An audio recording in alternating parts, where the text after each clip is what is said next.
She's here. Yeah, whenever you're ready, yeah. Perfect. All right. Good morning, everybody. Morning. Good to see you. I know we're used to seeing the wonderful Aldrin Bonilla, but he's not here today. He asked me to pinch hit for him this morning at Borough Board. So it's good to see everybody. We'll jump in. Please fill up on bagels and coffee and water. So we want to get started. Up first, we have the adoption of the June 16, 2016 Borough Board agenda. May I have a motion? Motion to approve. Second? Second. All those in favor? Any opposed? Any abstentions? So pass. And I know Vicky sent in an edit to the minutes for yesterday. Were there any other edits? If not, is there a motion to approve the minutes from the May 19, 2016 Borough Board meeting? Motion to approve. Is there a second? Second. All those in favor? Any opposed? Any abstentions? Motion carries. Thank you very much. So we want to start. We have a presentation and discussion about the alcohol beverage control law modernization, and we are joined this morning by the chair of the New York State Liquor Authority, Vincent Bradley. So I know this is a conversation that many of us have been interested in having. One of the things that I wanted to say, we certainly want to focus on larger matters. We may have some specific concerns or questions about a particular location. I think most of the community boards know Michael Jones, who's here also, who deal with him. So I'll just ask if we can focus conversation on... We're here. Meeting begin. Focus the conversation on the larger matters that impact multiple boards. So with that, I want to pass it over to the chair to say a few words, and then we'll get into a rich discussion. Well, I'm happy to be here. It's been a year, almost to the day, that I was confirmed as SLA chairman. I've learned a great deal. I have, in fact, I told Mike, I know a few community boards reached out to us 2 months ago possibly, but I had told Mike before that I wanted to meet with all of them again, not just Manhattan, but all of the boroughs, and I plan on doing that every year. I don't know if that's been done in the past, but it gives you an opportunity to yell at me, it gives me an opportunity to yell at you, and hopefully we move forward and continue to work together. But that's why I'm here, and I do have meetings with a couple of the other ones planned, correct, Mike? I don't know if in the other boroughs we're still setting some up. So I'm basically here to answer your questions, to hear I know what your issues are, obviously, but I'll certainly answer any questions I can. I'd be happy to talk about the working group.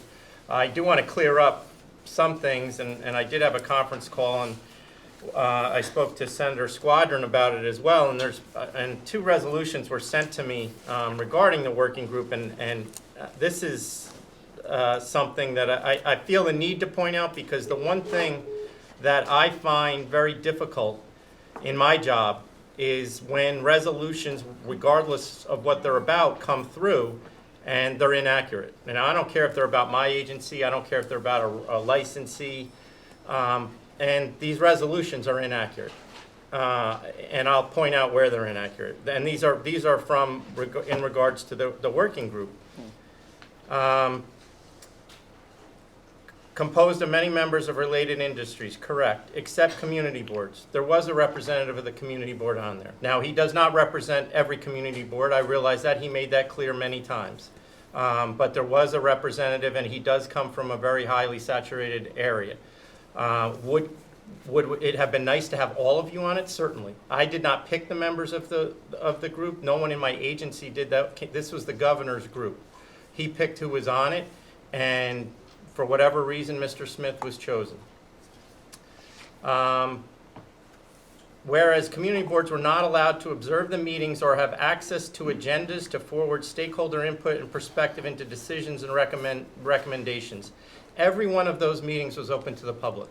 It was highly publicized on our website. The governor did 2 press releases about it, and we had a number of people that were related to the industry come in and make comments. Not to mention everyone was requested to go and make any written comments that they wish to make, and we received a number of written comments regarding the working group during the course of the 4 meetings. Not to mention the meetings all were also taped and are still on our website. Every one of them is fully accessible to be observed. Whereas lawyers who represent applicants before the New York State Liquor Authority and who are not members of the working group were invited to the first meeting to observe, but community boards were excluded. Completely untrue. There was not one lawyer no one was given a special invitation except the members that the governor chose to be on the group. Everyone found out the same way through either the website or through the press releases. So, the community boards in New York City with the greatest saturation of licensed businesses were not represented. Once again, the community board member that was on it comes from a very saturated neighborhood. I realize not every neighborhood was on it. None of the other boroughs were on it. And like I said, I would have liked to have more people on it, but it was just not possible. And nor was I given the opportunity to do that. So I understand your frustration for not being included or not having more people on it, but I do want to point out that these aren't helpful when they're not accurate. And like I said, this was open to the public, and when I say open to the public, it wasn't observations. There were 4 different liquor store associations that all wanted to be on the group. 1 was allowed to be on it. The other 2 of the other 4 came to every meeting, and if they had a comment to make, they stood up and made it. I allowed anyone in the public to speak at any time that they wanted to. So this was, even though there was a group, this was an open discussion and everyone was invited to attend. No one was excluded. Now, no one did get a special invitation, and I don't have the ability or the resources to give special invitations to everybody. And if I was to give a special invitation to every community board in New York City, I'd be required to do that throughout the state for every municipality. And I just don't have somebody that can do that. So we thought the best way to do it was to publicize it as widely as possible. We did the best we could. I apologize for you not receiving publication of whatever was publicized, but there was no intent to exclude anyone from this process. I can assure you of that. So that being said, I'll certainly answer any questions. I'll certainly answer any questions regarding the group. I'll answer any questions regarding our process. My process in particular, I can't really speak for the other commissioner, obviously, but I think you probably have more experience with him anyway because he's been there, I think, 3 years now at this point. So I'd be happy to answer any questions if you have them. So yes. just a couple things. I know there are a bunch of questions. I think, Vince, in terms of your reaction and response to what was put into a resolution, I know it's, we generally, typically as people, want to defend ourselves, but I think it's also an opportunity to take stock in the outreach. And sure, you're not going to knock on everyone's door and do a personal invitation. However, the press release that did go out, are the community boards on that list to receive the press release? And I think it's, I'm not... Well, that's a governor's office. That I don't know. I don't know who received it. So I think there are opportunities to reach out without having to do the door-to-door knocking, but I think there are ways on both sides we can work on it. Ultimately, more communication is critical, right? And I think that's what part of the purpose of today is, to have more interaction and more communication so that we can address the concerns on both sides that we have. So with that, I know that Susan had a question, and then I see hands flying around, so I'm keeping mental notes. I see you, Henrietta, but Susan. Oh, and just one thing, I did want to mention that Ebenezer Smith is on the phone, who was on the working group. So Ebenezer, say hello to everybody. Good morning, everyone. Ebenezer Smith is back to the report once. Okay, thank you. Susan. I think certainly, and one of those resolutions had a lot of information that I put in it, which as best of my knowledge was true at the time. And I think, we certainly we have had over the years, and Mike knows this, a very close working relationship, and I think we would like to get that back so that there is more ongoing conversation. I think one thing to recognize is that community boards are different than all the other groups. For instance, I got an email from the NYC Hospitality Alliance about this law. They're very organized, they do very good outreach, so they did know about it. I found a press release on the SLA website, but I don't think any community board goes to all the agencies and goes through all the media releases. So if we could find a better way to communicate, I think it would make a huge difference.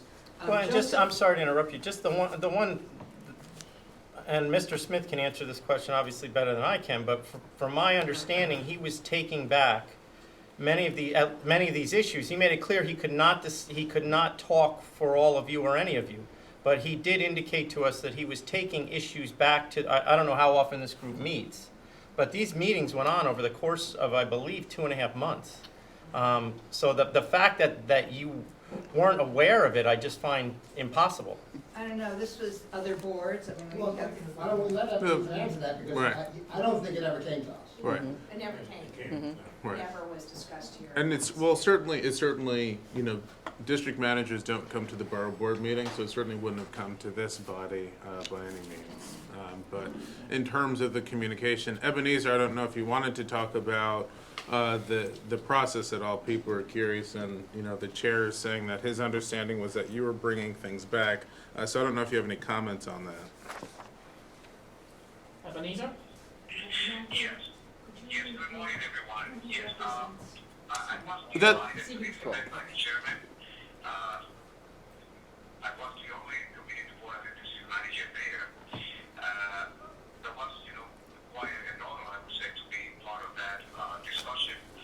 I made my business, you know, to inform my chair at that time, George Fernandez, that we were invited, and he authorized me to go and participate with the SLA because we want to have a very good relationship with the SLA since the legal license in my district is one of the biggest issue every month. I also make my business to report to my executive committee and also in my general meeting, and I report my attendance also at the Borough Service Cabinet meeting. I cannot attend to the Borough Board today because today I have my district service cabinet meeting at 10, and that's why the reason I can attend to this meeting. But I informed what I was doing and make everybody clear what I was doing, and I also made clear to the SLA that I cannot stay for the 59 community board, and then also I as a district manager cannot give an opinion for community board 12. And in fact, I built the issue and I worked with my executive committee, and we passed through resolutions for the issues that my community board felt that were important for us in the proposed change to the legislation. Okay. But, listen, I'm sorry, I have a question, Ebenezer. This is Toby Bergman. Did you ever talk to the other district managers about it? Did you make them aware that you were attending these meetings? I'm sorry, Toby, I lost you. What is the question? I'm just asking you whether you ever talked with your colleague district managers about this and make them aware that you were attending meetings with this working group. At the Board of Service Cabinet meeting, I made part of my reports every month. I was saying I attend this meeting and this is what happened. Informally, before or after the meeting, I discussed with a few of my colleagues, yes.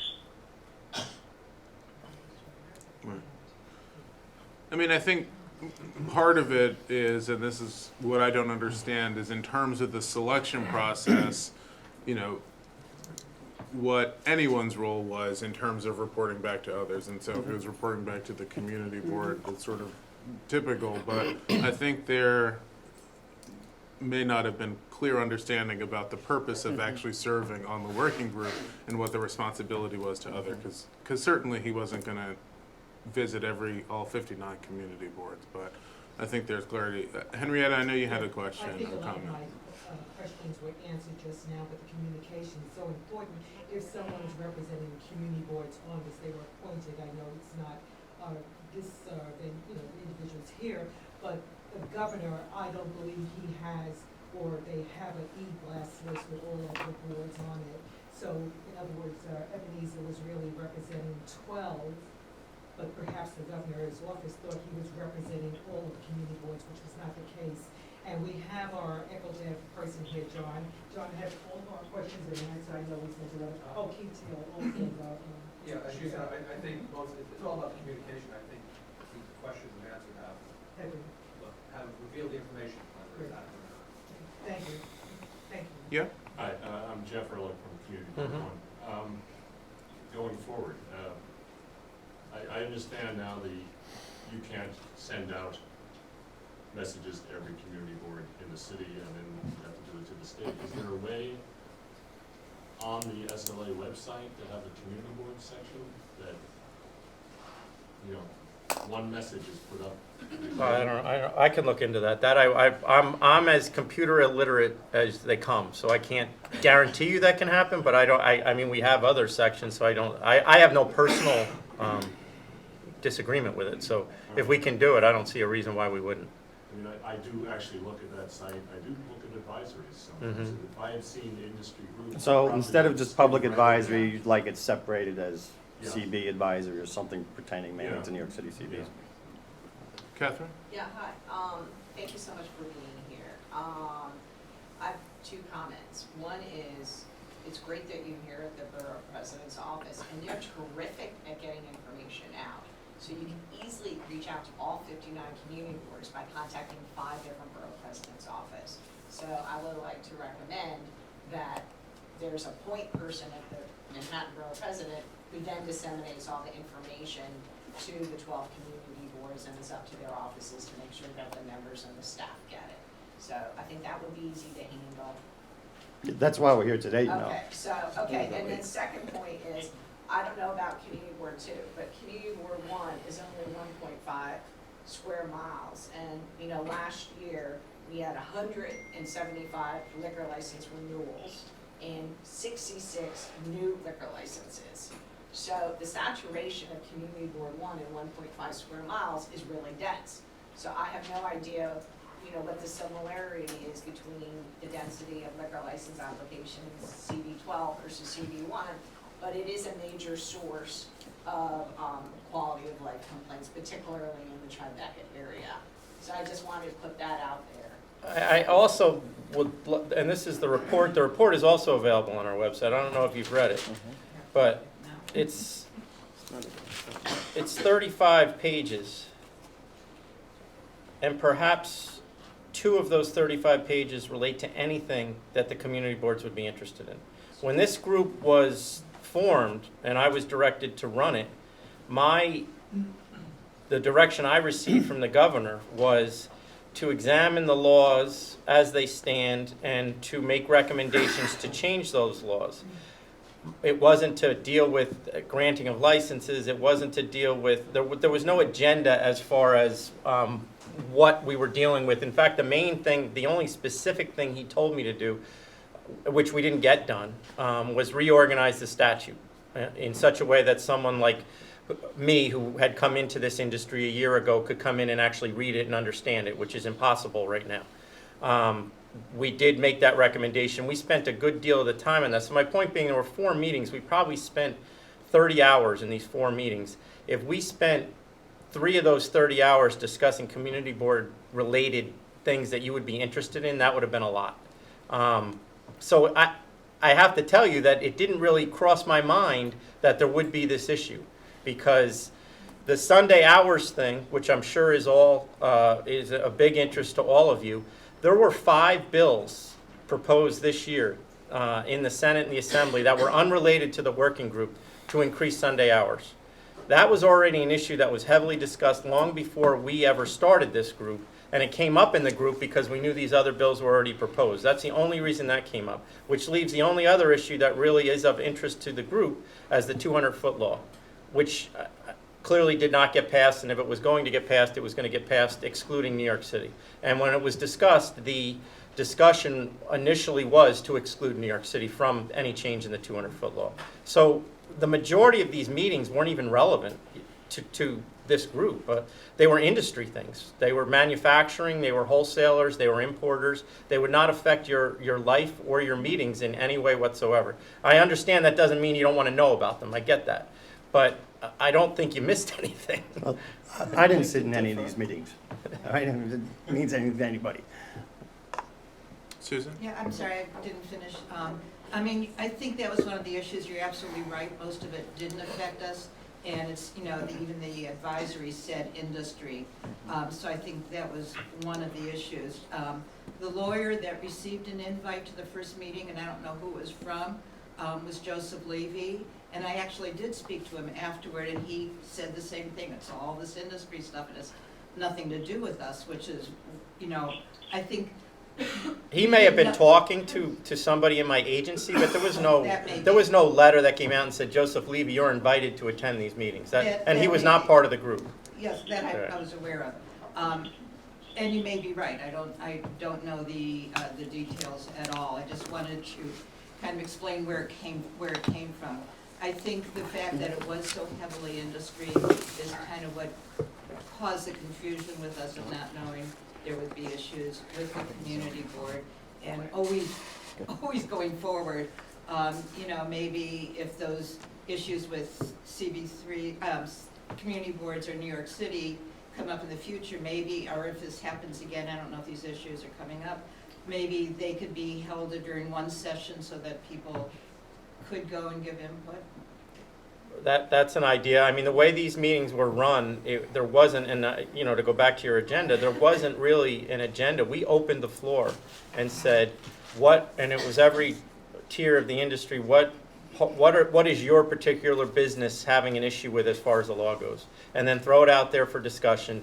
And if people could agree that a change needed to be made in every area of, you know, it was basically, didn't have to be unanimous, but it had to be close to unanimous, then we would discuss what that change should be and what the recommendation was. So there wasn't really a list, we're going to discuss this, and this at each meeting. Perhaps if there is future meetings, and I haven't been told to have any more, and that doesn't mean there won't be, then that would be something I'm sure we could handle. No, I think we're all relieved in the outcome. Padma? So, I mean, I just want to state in fact that regardless of the fact that many of the discussions were not necessarily dedicated to issues specifically within the community, the fact that an industry is making decisions and then eventually allowing increased sales, increased exchange of commerce between whether it's industry, manufacturing, it's going to have an effect on the community. It's going to allow more liquor to be sold one way or the other. So it does affect us. And we are stakeholders, so we should have been better ensured that we were there at the tables. I'm going to put that out there. And having saying that, whatever decisions have been made based on the fact that a large stakeholder, the voice of a large stakeholder was not at the table, will any of the decisions be revisited? And will there be an opportunity in going forward in the future for us as a community board or representative of the board presidents of any of the municipalities, representative of the people eventually that will be purchasing this liquor, will have a voice in what's going forward? Well, I disagree with you that you didn't have a voice. These were only recommendations. They were not laws. There was no statutes discussed other than an outline of what the reorganization would look like. Other than that, there was no statutory language proposed or discussed. The statutes were proposed by the governor's office along with the Assembly and the Senate, where each of you are fully represented. And I know your senators and assemblymen put their, assemblywomen and assemblymen put their opinions out there, and they were listened to. And that's obvious based on what was passed and what was not. So the fact that you believe you didn't have a voice, I disagree with you completely. Because had those senators and assembly people not done what you asked them to do, there would be differences in what was passed. So whether there will be representation on another committee, as I said, I didn't choose the committee. All I can do is bring that message back to the governor's office, and I leave it in his hands, but he certainly will receive the message, and I think he already has. Gigi, and I just wanted to remind everyone who's not sitting at the table, you can ask a question also if you have a question or comments. But Gigi? Hi, Gigi Lee, Hi. Board 3. Thank you for being here, and it's helpful to kind of get the bigger picture and just for transparency, that was the CB3 a CB3 resolution, and I apologize if there was inaccuracy. Oh, we got it. You guys weren't the only ones. Right. There were other ones. Right, but I think part of the issue, which again, like you've addressed, is communication, transparency, and when this was brought to us, I think because we had very limited information, we did the best we could to, you know, in some sense, ring the alarm because we didn't know that all of this was happening, and you know, community boards only meet once a month, right? So we're limited sort of in the pace of reaction, of getting our opinions out there in a timely way. But I think the other issue that was concerning for us is the fact that, you know, the report came out in mid-April, and then, you know, it's being voted on and being discussed in May for passage, you know, in June, and all of a sudden it goes from recommendation to a governor's bill, and it was like only slowly was that information trickling down to us at the community board level, and then we have a responsibility as we engage very heavily with our block associations and community groups, right? And all of that just takes a lot of time, and I think that, you know, that they count on us to kind of represent them and kind of filter up and filter down, and I think that's where part of the frustration was the pace in which this was all happening, you know, which was exacerbated by sort of the lack of a structural communication, that's how and why, and I'll speak for myself as chair of CB3, that, you know, our reaction was the way that it was. Yes? Is it appropriate to ask about some of those recommendations that were not put into the bill? Yeah, sure. Okay. One thing that I was unclear on, maybe other people are clear, there was the proposal to funnel the classes of license down to 3, I believe. And my first thought is, what does that do to method of operations when we ask somebody, are they a tavern, are they a club? Nothing. Nothing. The idea of that was that there are, I believe, 9. Currently 9 on-premise, different on-premise licenses you can get. And one of the biggest complaints we get from applicants, and it also is a problem that you all have as well, because then the applicant comes before you and they don't know what they are. And the law, the way it's written, is spread out in such a way that frequently they'll hit the first thing that they come into and think that they're a restaurant, when in actuality they want to be a club, and then the confusion starts and it just goes haywire. What the proposal was to do is just make 3 licenses. If you want a beer license, this is what you have. If you want a beer and wine license, this is where you go. And if you want a beer, wine, and liquor, this is where you go. The obligations and responsibilities under the licenses and to get a license would be exactly the same. Within that application would be a check. Are you a restaurant? Are you a bar? Are you a tavern? Are you a karaoke? You know, it would be the same idea. It was just to try to consolidate it in such a way that it's easier for everybody to read. But we weren't changing any obligation on anyone's part. Yeah, I guess what was upsetting was many of us, myself included, and certainly our district manager, found out about this from other community boards at the very last moment, and at the point at which for us it was essentially a panic mode and trying to figure out what the impacts were. I think that part of the problem is calling the representation that there was a district manager on the working group. That's not representation of the community boards.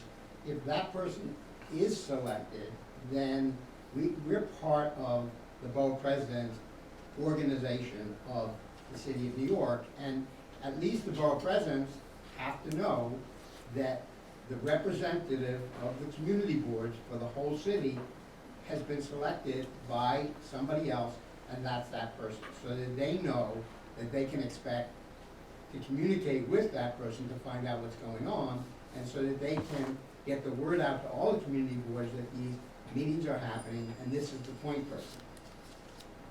None of that happened, and I'm not into blaming anybody. I just think that there has to be, if there's going to be a representative community board, the borough presidents, all 5 borough presidents, and all the community board chairs and district managers have to have found out about that. And we didn't, and again, I'm not blaming anybody. I just think going forward we have to be in a better position.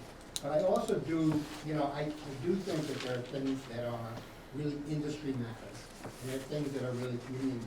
But I do think that there is a overall understandable interest of the industry to improve the flow, so to speak, of alcohol into where it is purchased, and to ease that process. And I don't think that's necessarily bad, but it does have an impact on the community when the pressure in the pipe is increased.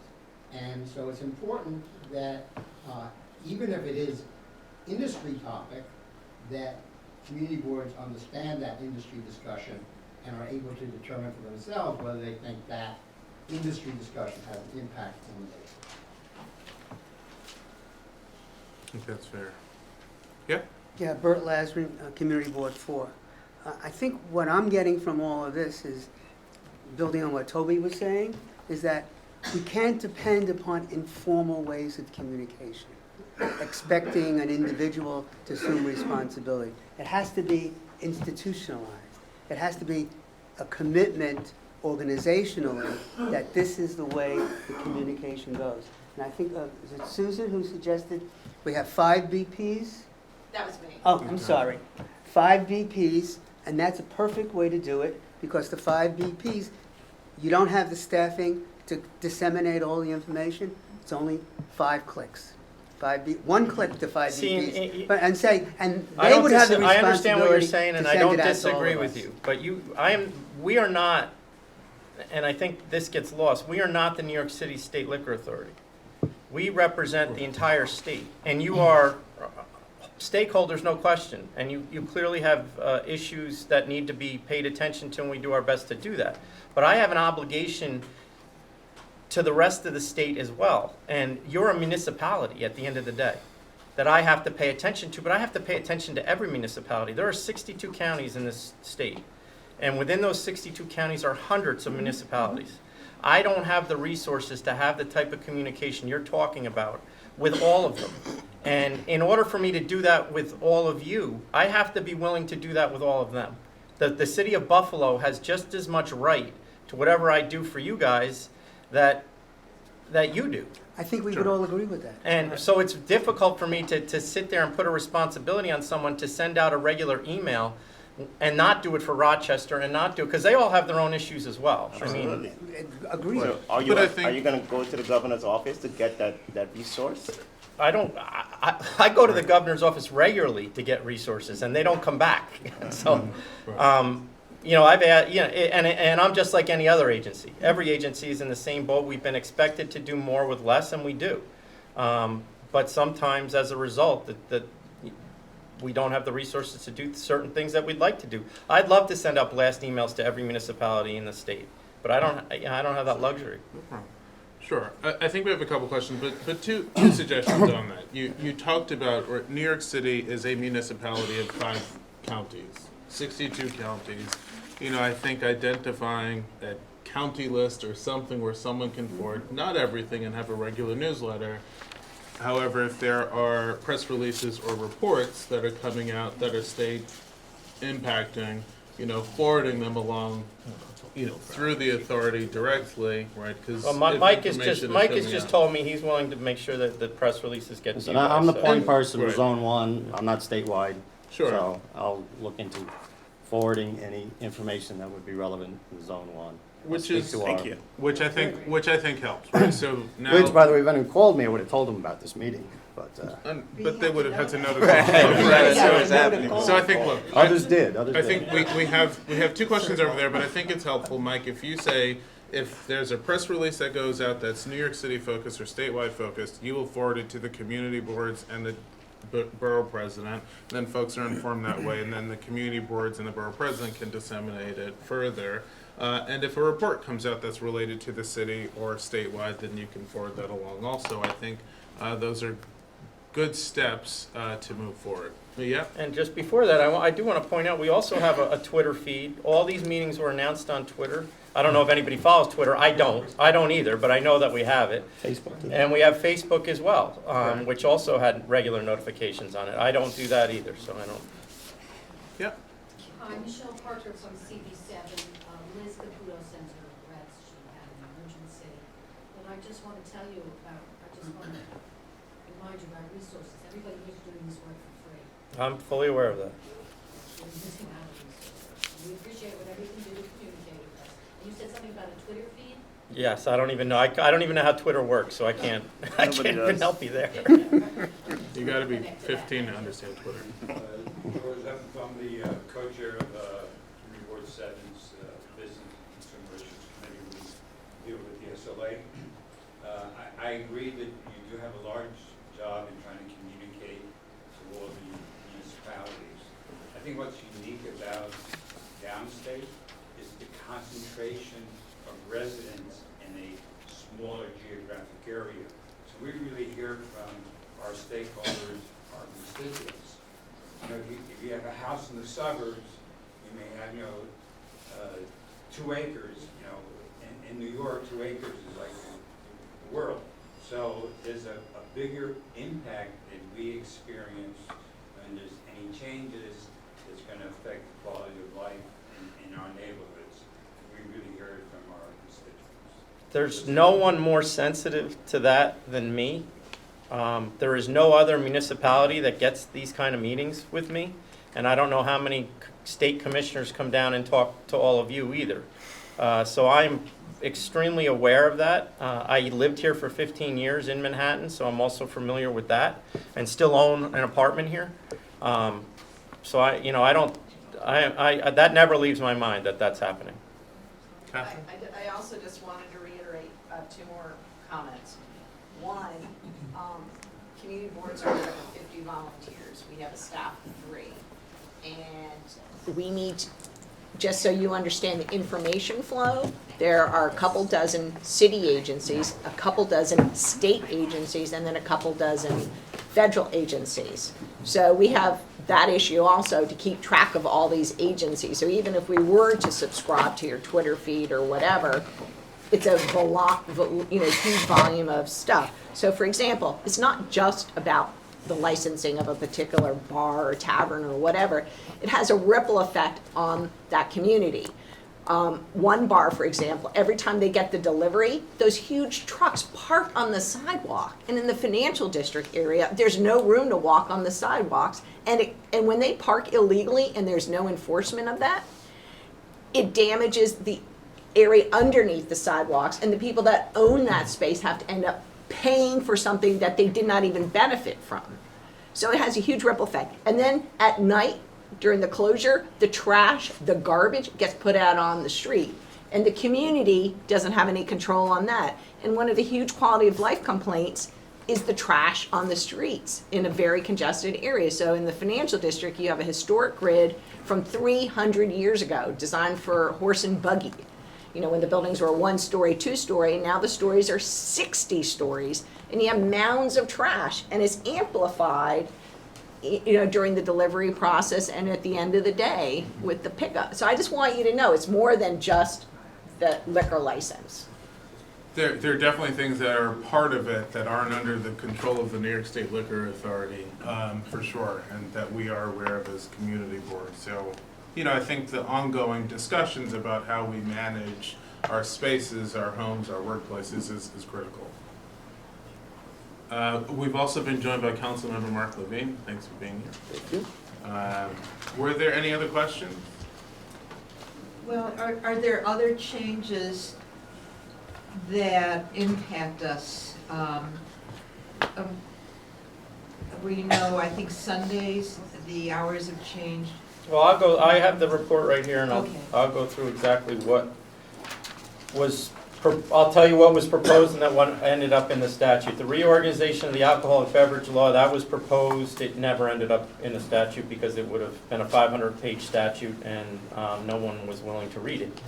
The general rulemaking power for the authority, which is basically akin to us doing advisories, but we would be allowed to make rules for certain statutes, and that would be, the rules would be proposed, then there would be community input back, and then they would be passed at a board meeting. That was not in the statute, did not get passed.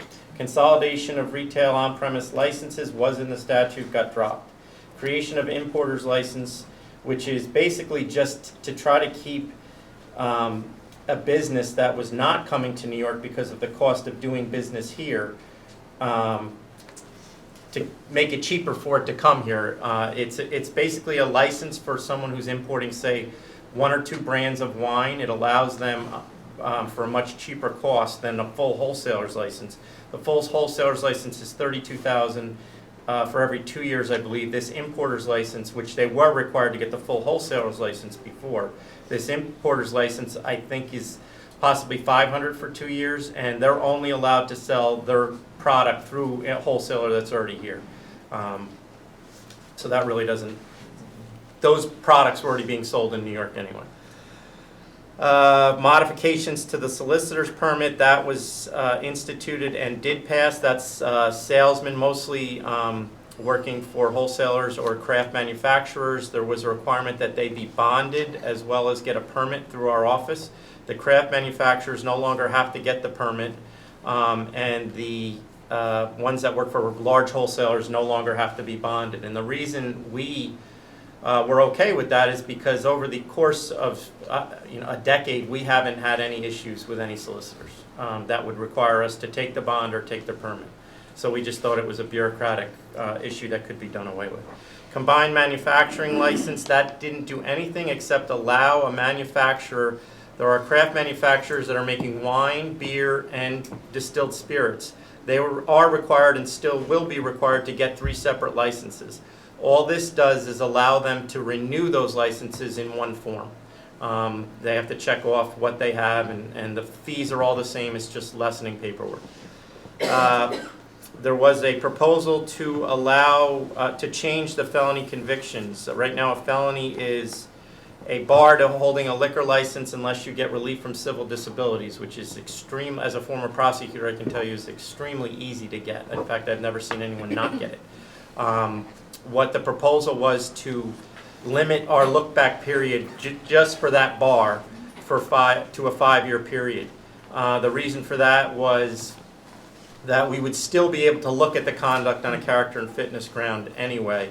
And what's happening is a lot of applicants, particularly people that committed their felony out of state and have been a New York resident for 20 years, are finding it almost impossible to get a certificate from another state. So on certain cases, we would still be able to look at that crime anyway on a character and fitness ground. So that was proposed, did not pass. It was dropped out of the bill, I shouldn't say. When I say did not pass, it was dropped out of the bill. Wine growlers for wineries, that is in the bill and will pass. Open wine bottles for wineries. Right now in a restaurant, you can bring home a half-open bottle of wine. You have a couple glasses. If you don't want to finish it, you can recork it, put it in a paper bag, and bring it home with you. Wineries were not permitted to do that.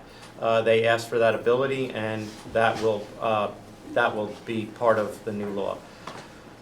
200-foot law was basically we're just looking to give discretion to the liquor authority with public input as well as input from the church and school. There was a lot of discussion about that. That ended up being dropped. Sunday hours of sale. There was a lot of discussion about this. As I said, there were 5 bills already in existence when these meetings were going on, so we used those as a guide. The group consensus basically was that it was something that they recommended. The hour was a question during the group proceedings. The bill that was proposed 8 o'clock on a permit system.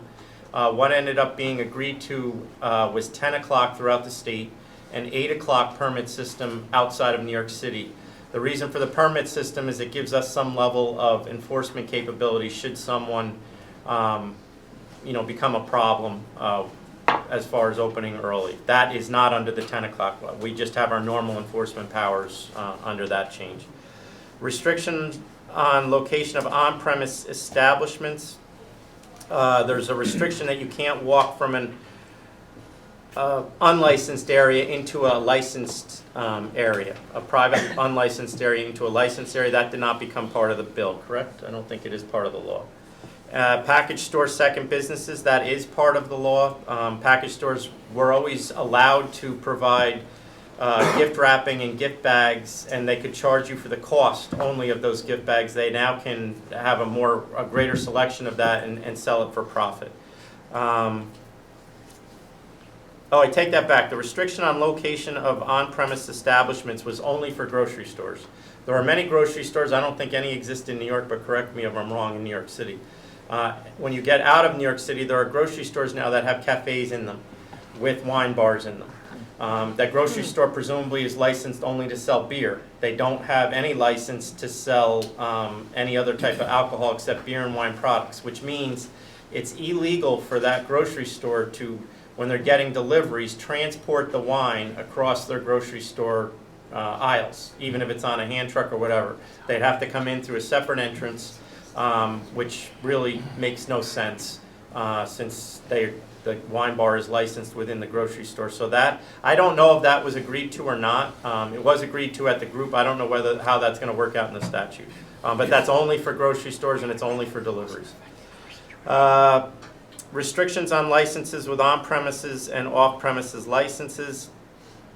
That did not end up in the bill. That was basically just that was the situation where you walk from an unlicensed area into a licensed area.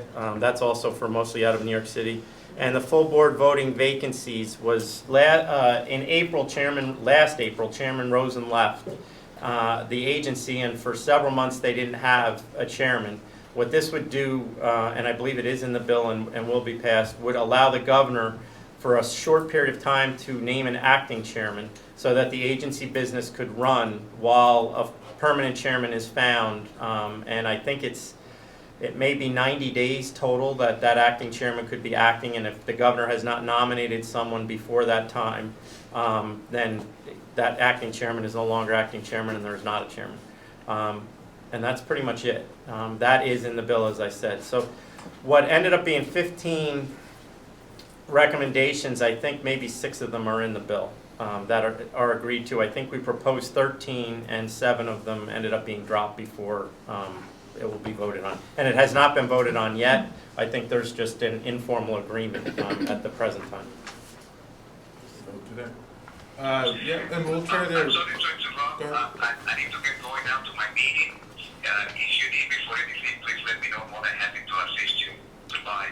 Thanks, Ebenezer. Thanks, Ebenezer.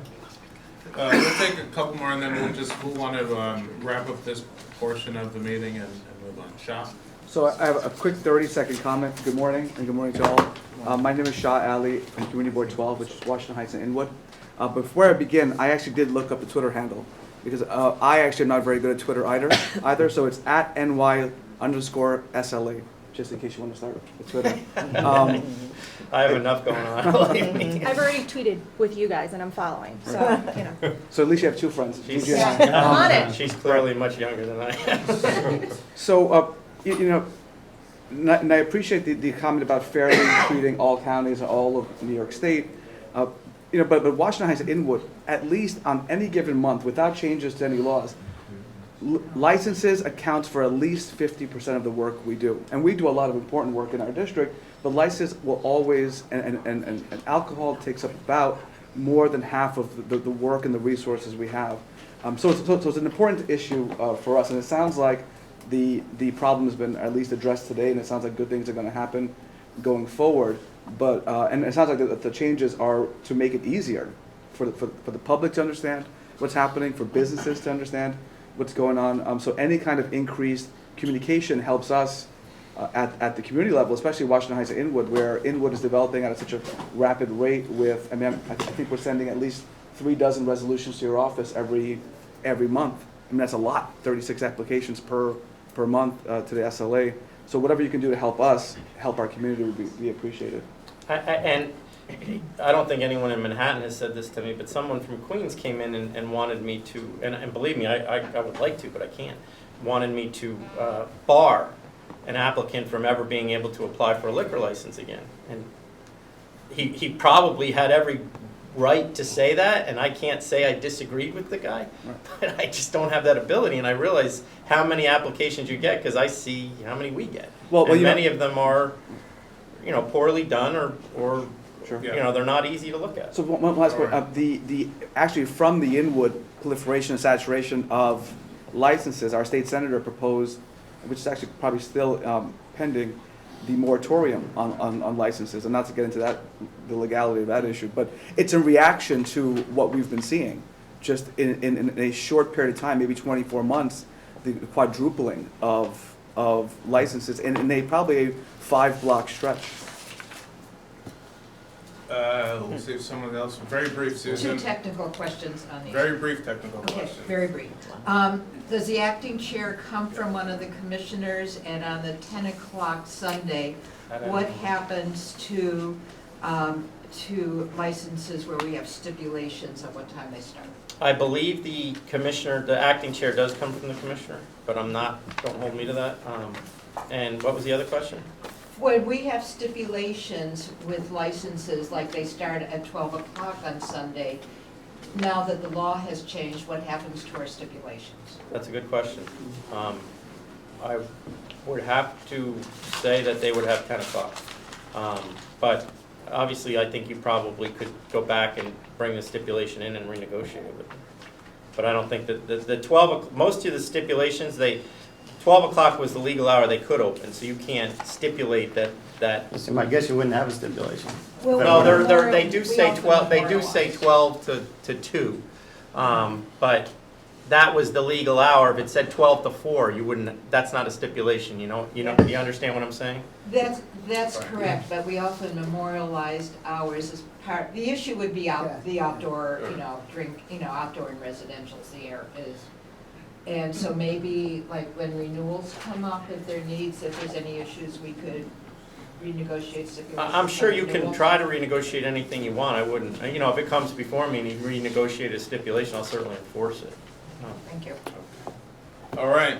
I want to thank Vincent Bradley, Mike Jones for joining us today. I think certainly it's an ongoing conversation, but I think with a commitment from Mike to make sure press releases are coming to community boards and the borough president, I think would be a very helpful step. So thank you for your time. And I do want, no problem, I'm happy to do it, and I do want to stress that, and I think it was open before I got there, but our phones are, and I know some of you do feel free to call Mike or call up to Albany, but I'm accessible. I mean, you can ask for me, and I'm not going to not take anyone's call. If you tell me, just tell me where you're from and who you are. And so we are freely open as far as that goes, and if someone has questions or anything of that nature, feel free to call Mike, myself. Kerry O'Brien is obviously very accessible, who's the CEO. So I do, I don't want you to think that there's not communication. A lot of this whole group was driven by the governor's office. I was certainly the chair of it, but I was directed to do this by him, and I had very little say over who was on it. Even I had little say over the statutes the statutes ended up being written by the governor's office, not by us. We just gave the recommendations. So that hopefully going forward it will be better. Thank you very much. Thank you. All right. Up next, we want to talk about proposed text amendment. So I'm going to call up Jim Karras, General Counsel and Director of Land Use and Planning. So we'll talk a little bit about the Theater Sub-District Fund. And I know I saw Edith Sue Chen, Manhattan Director at the Department of City Planning. So Edith, yes, really quickly, I'm going to turn it over to Edith in a moment. We're considering the text amendment for the Theater Sub-District Fund. Edith will give you the background. This was created in 1998 under the zoning resolution. It set up a Theater Sub-District Council and fund where a portion of the transfer of development rights that listed theaters were allowed to transfer to designated sites in the Theater Sub-District were put into a fund. The fund was to be used for the purposes designated in the zoning resolution, which are for the benefit of the district and the Broadway theaters generally. I'll turn it over to Edith, just so you know where we are. Our recommendation is going to be submitted the end of the month. Community boards 4 and 5 already met on this and passed resolutions, but it's my understanding that the Broadway theaters did not testify at the community board hearings. They subsequently came into our office. We have a representative here. So we decided, while we're probably not in a position to vote on anything today, we decided to have a public hearing and a short discussion so that the Broadway theaters could speak and people could ask any questions. So thank you so much for coming, Edith. Thank you, Jim. Good morning, Matthew. Hello, good morning, everyone. Good morning. Yes, thank you. My name is Edith Suchen. I'm the Director of the Manhattan office at City Planning. My colleague, Stephen Johnson, who is the project manager, couldn't be here today, so I hope I can be as helpful as I know he would be. I'm going to make a short presentation. I have a few more of these color sheets.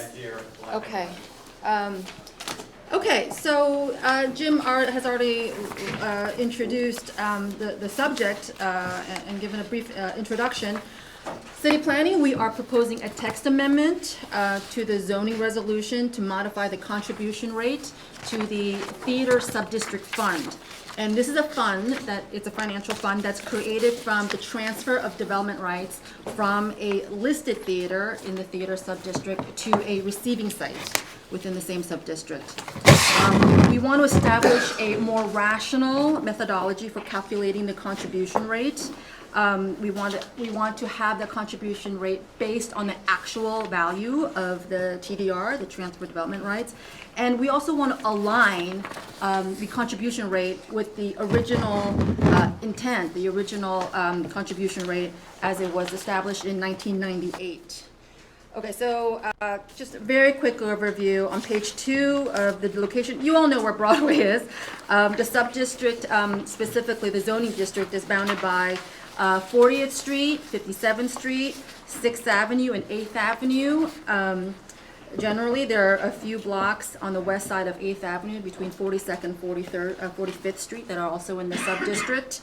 So virtually all of it, except for the bits west of 8th Avenue, is in CD5, and the 8th Avenue piece is in CD4.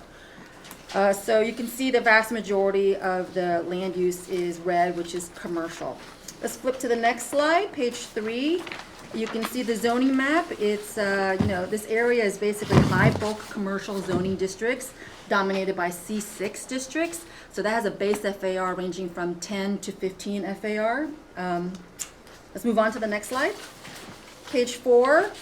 So this pink, gray, and the light blue collectively make up the special theater subdistrict. And just for some zoning historical background, for decades, the city has recognized the importance of Broadway and the theater industry to the cultural identity of New York. In 1967, the city created its very first zoning special district, and that was for the Broadway area.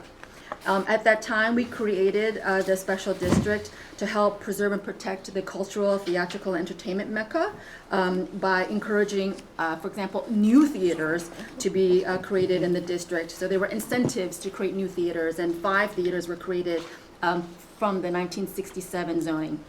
In 1982, the theater subdistrict, the theater district, was incorporated into the special Midtown district.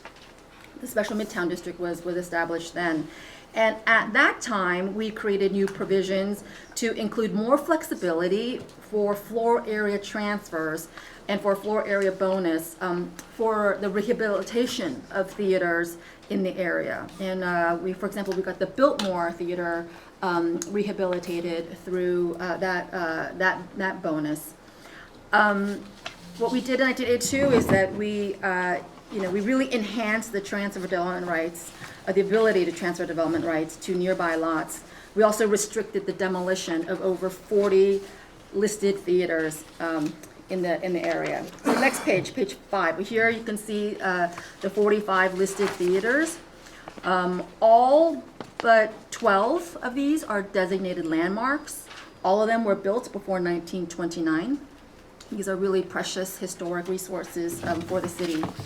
In 1998, we established a mechanism that would create a fund to help promote theater, the theater industry, and theater attraction, and the education and accessibility to theaters. This fund is again created by taking some of the financial transaction of excuse me, it's actually that's what we're proposing now. The mechanism was that there was an established rate that had to be revisited every 3 to 5 years.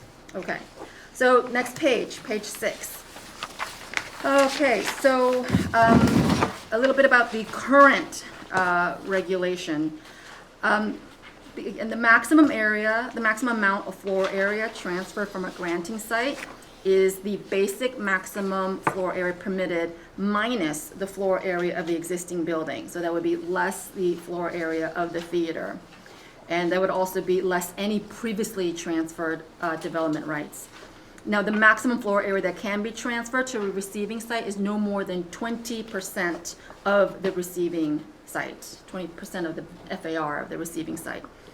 With each transaction, there must be an assurance, a commitment that theater will continue in legitimate theater use. And there are a number of legal documents that are required to be executed to ensure that appropriate funds from the applicant are deposited into the theater subdistrict fund. Okay, so next page 7.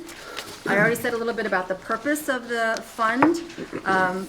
But I just want to stress it really is to cultivate new audiences, and to increase accessibility to theaters, to showcase Broadway's role in the history of American theater.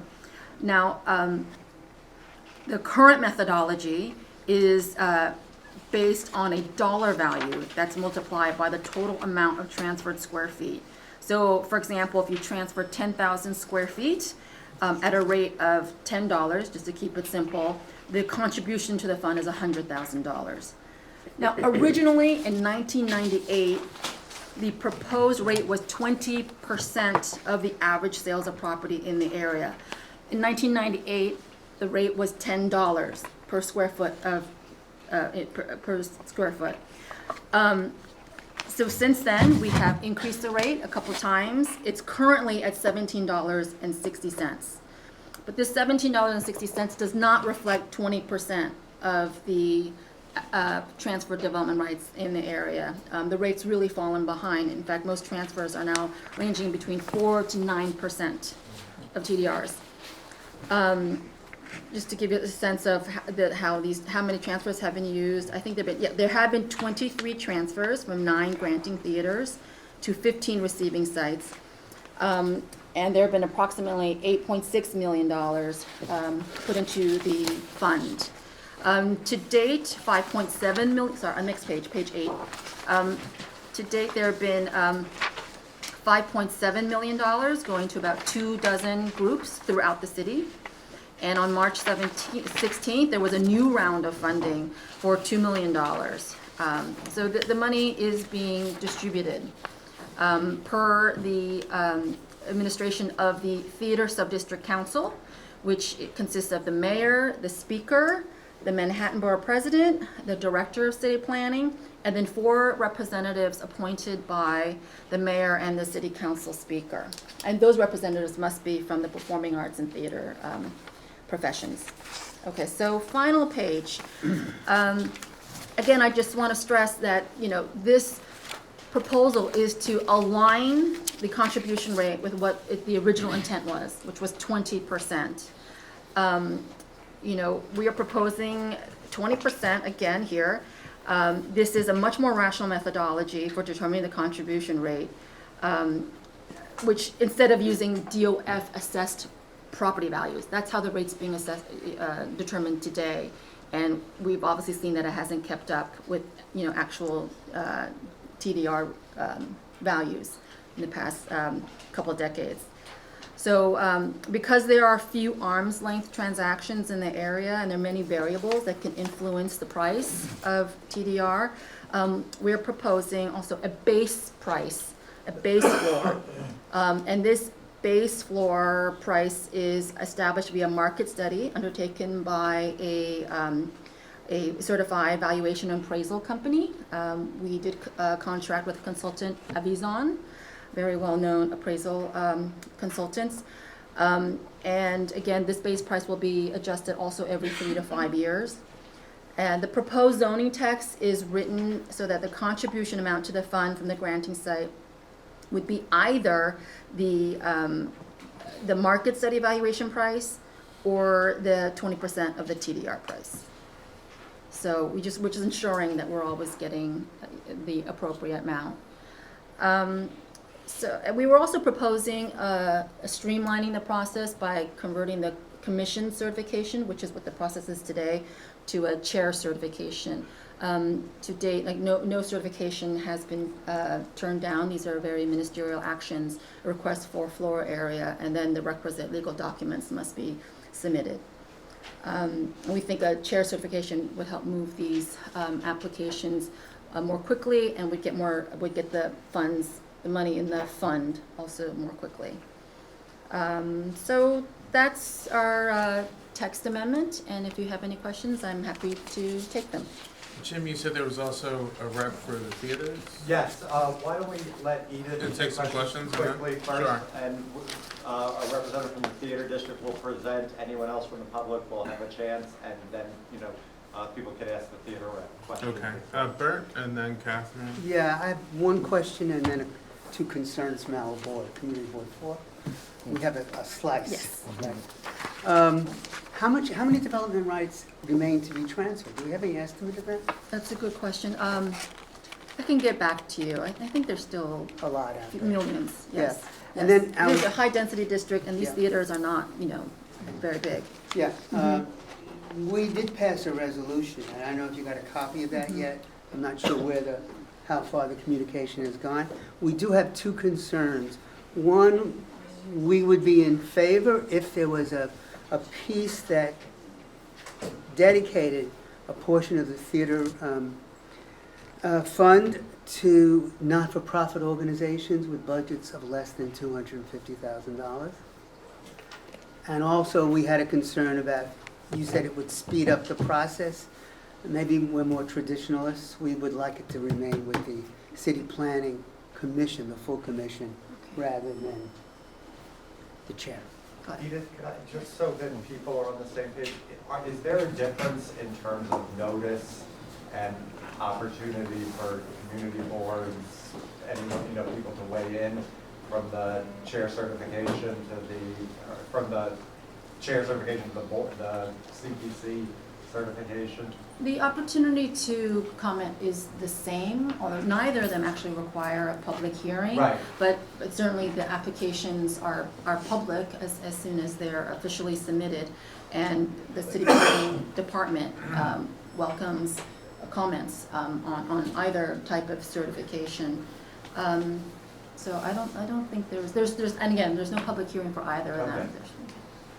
So your point is that the No, I just want people ability to influence. I'm not saying one way or the other. These are just questions that came up as we were discussing it, Okay. so I think it makes sense. But for I just want to get the everyone gist of understand what you're saying is that in terms of having an opportunity to express opinions, it's equal with both processes? Yes.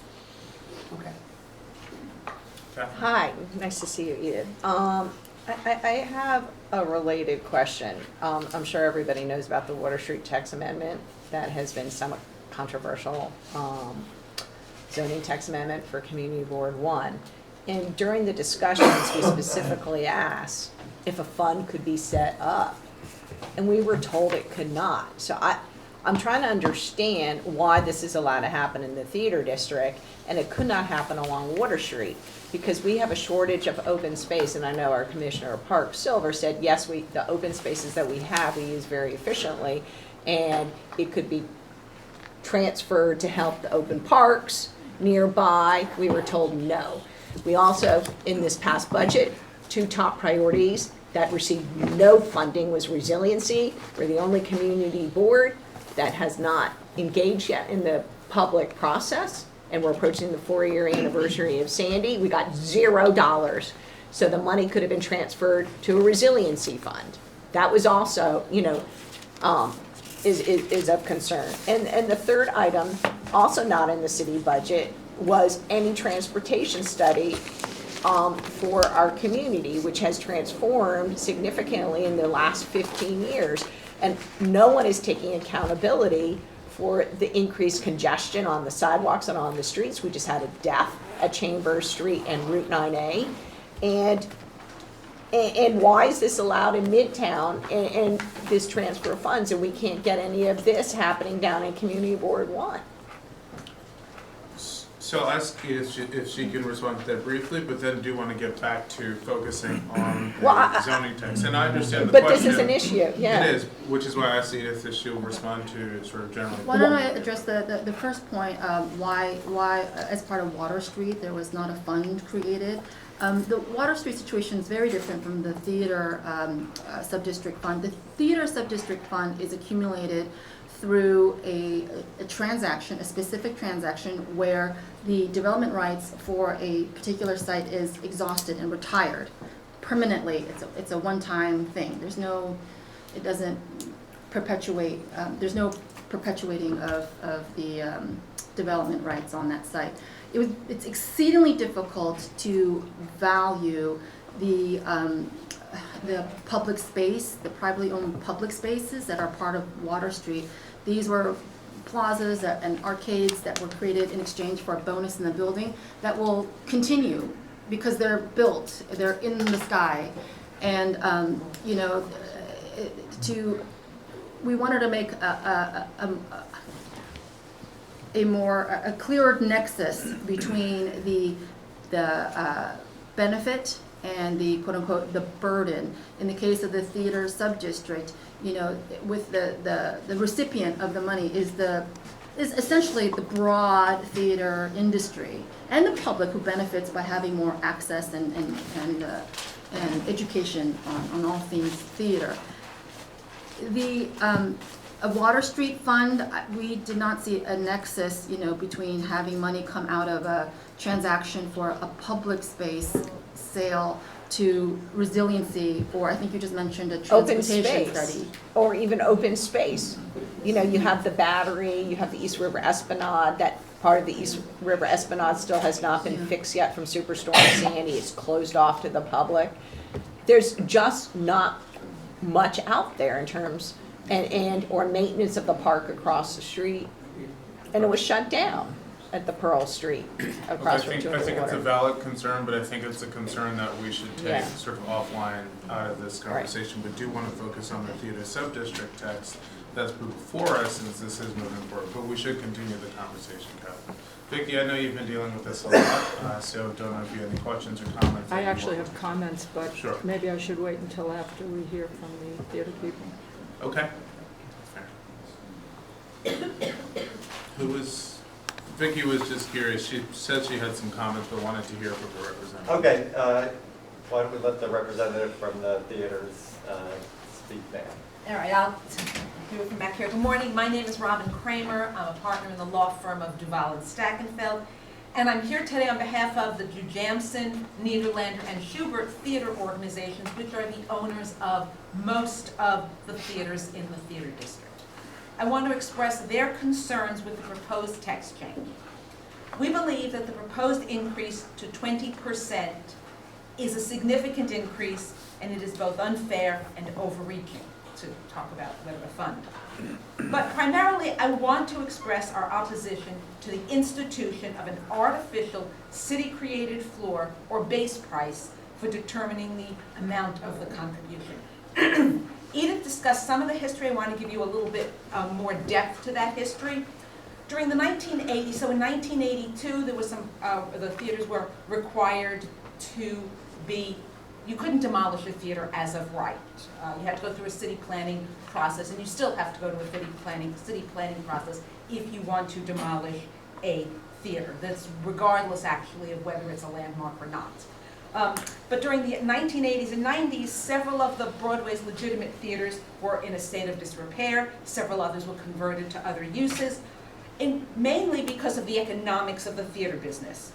When a theater is dark, which it can be for several months, a show crashes, like Tuck Everlasting, I think was 39 performances or something, and then until the next show come in is going to be several months. During that time, a theater owner receives no income, but it still has significant fixed costs, real estate taxes, utilities, cleaning, and similar costs. Other potential uses of a theater, such as a movie theater, which several theaters have been converted to, or other modern entertainment uses, generate income all year and would make and in fact, several theaters were converted during the 80s and 90s.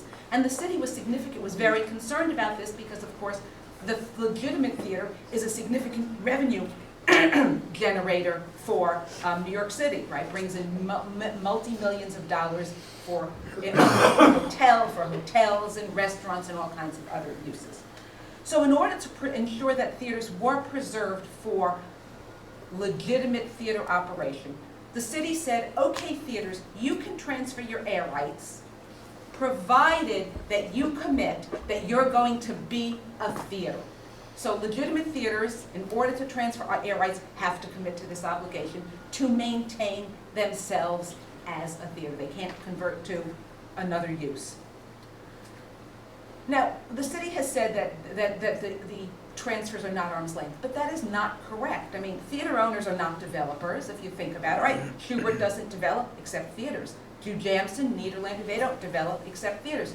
Who were the developer? Boston Properties bought air rights. Extel bought air rights. Many other developers bought air rights. These were air rights. These were arm's length transactions. And what does a theater owner want when a developer wants to buy air rights? It wants to maximize the consideration. The Department of City Planning has also expressed, Edith didn't, that there's a concern that the price may not be the actual price that paid, that there's some kind of a behind-the-scenes price going on. But there's a publicly available source to verify the price. When air rights transfers, just like land sales, are subject to transfer taxes. Seller and purchaser, so theater owner and developer, have to sign and swear to the consideration that is paid for the development rights. Whether that consideration is solely cash or whether it's cash plus some other consideration, the total value of the sale is reflected in the transfer taxes. The city can verify easily the price that was reported on the transfer tax forms to determine whether or not it is 20%. Now, when a theater owner transfers air rights, the particular price at any given sale is going to vary depending on the number of air rights sold. Fewer air rights being sold will have a higher price.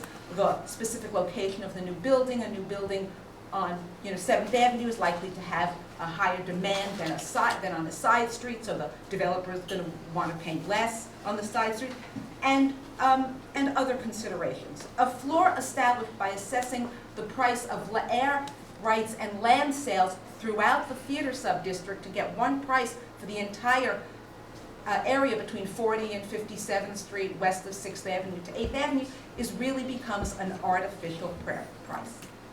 And to adjust it every 3 to 5 years means that during that period, that is now given as the price. But the reality of the New York City real estate market, as anybody who's reading the paper these days knows, is that it moves much faster than 3 to 5 years, particularly if there's a downturn, right? We don't want to ever go back to 2007, but that crash was fast. And if we have a base price, so now a theater owner, that base price is not going to reflect at all the reality of the sale price. That means that two things. First, that a theater owner who enters into a deal to sell air rights, if the base price is adjusted within the time of a contract, because sometimes those contracts may be entered into more than a year before the actual sale occurs, maybe negotiating for a price based on an unknown contribution to the city because it may not know where the base price will go. And on the other side, if the base price is low, a developer may say, wait, the city says the sale price is $100 a square foot, you want $150, that's not the market value, there's no reason for us to offer you $150. So it's going to affect what actually goes on. Why do theater owners care? Yes, they all want to make money, we all in business do, but there's a really important reason. This is one of the most important resources for theaters to have funds to upgrade and maintain the theaters. As I said, they can't be demolished, and they have to commit to preserve their theater essentially forever. As Edith said, the theaters were constructed more than 100 years ago.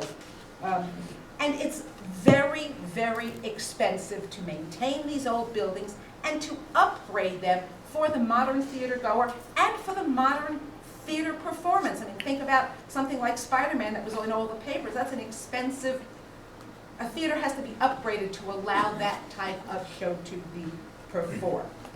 The obligation to upgrade and maintain remains whether the theater is dark or whether there's a performance going on.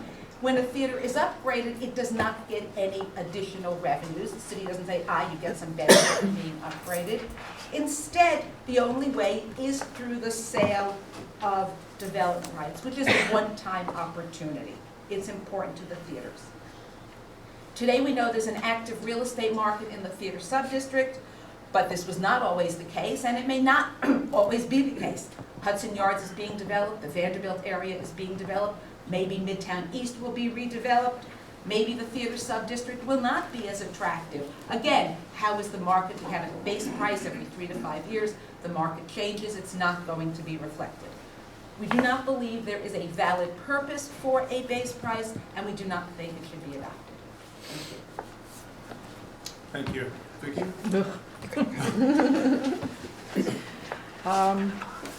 I kind of don't know where to start, but I'll start by getting something off my chest, and I know I'm preaching to the choir here, but I have to say this because I've been on the board a long time. You've all heard me say that. I'm going to tell you I'm in my 24th year.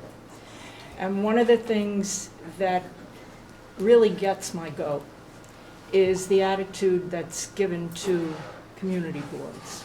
I think we saw that in the earlier presentation, and while I don't necessarily 100% think it's the fault of the SLA, I think that the governor's office, I'm going back to that other issue because it's all connected, has to be made aware of the importance of including community boards on something like that, and now on something like this. The reason why this has me really concerned is that basically, and I'll go through the points, we do agree with city planning. We have some other comments which I will mention, but we held a hearing over a month ago. It was the May meeting. We never heard a word from the theaters. Maybe like a lot of other organizations, they think, and I'm sick of hearing this, you're only advisory, you don't really have any say. It's really getting to me. After 24 years, it's really getting to me. I understand we were originally supposed to vote today, and we probably won't be voting because now we're getting new information. This is what I've heard. So I'm annoyed that we spent all of last month preparing a 3-page resolution on this issue without ever getting any word from the theaters that they have these concerns, which sound to be very legitimate, but they should have come to us. We put out our notices, we ask for input. People know and organizations know, and certainly the theater district knows that we have regular meetings and what our agenda is. And so even if we were to vote today, we're voting without that kind of information, which I couldn't change because I have a resolution in front of me that was prepared by our land use committee. And it just brings that all home again. I don't know what can be done, but it annoyed me during the conversation with the State Liquor Authority, and I didn't say anything. But I now feel that I have to, because I think we as community board chairs and representatives have to be much more proactive in terms of inclusion, transparency, making sure that we are involved. I don't know what more we can do. I mean, I know we all do this regularly, but it's really upsetting because I think, Catherine, you mentioned that we're all volunteers. I mean, these are people, 50 people on all these boards that are volunteering their time, and organizations and agencies are treating us as if we don't count. And they really are. And I'm just sick of it. I really am. So having said that, gotten it off my chest, we do agree with DCP's proposal on the new calculations. That was our position last month. We do not agree that the certification should be with the commissioner. We feel that it should be with the entire commission. We want it to remain that way. We are calling for DCP to investigate and improve the procedures to ensure that developers have provided and maintain the spaces in their restrictive order, their declarations. And in 1998, we are on record as reaffirming the belief that there should be representation, here we go again, on that, on the Theater District Council, there should be representation by the community board. Specifically, the resolution in 98 and everyone since then has said the chair community board 5. So I think with those four were our overall responses to, it's an approval with a condition, with those conditions. Okay? Thank you. I read your resolution. Okay. Thank you. Thank you for reiterating. Thanks for listening, guys. I don't think there's anyone else here from the public who wants to speak, but this is an opportunity.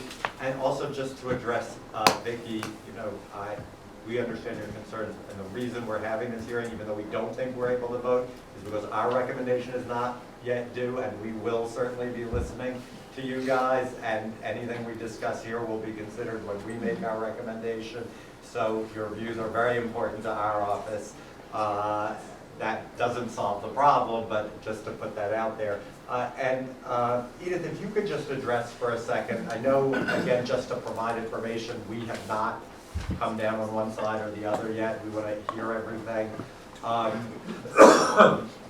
know the East Midtown Steering Committee also recommended a floor for the transfer of development rights from landmarks. But what would be the risk of not having a floor? And what, do you see anything in the examples over the last several years of the sale of development rights that does create what you think might be a risk?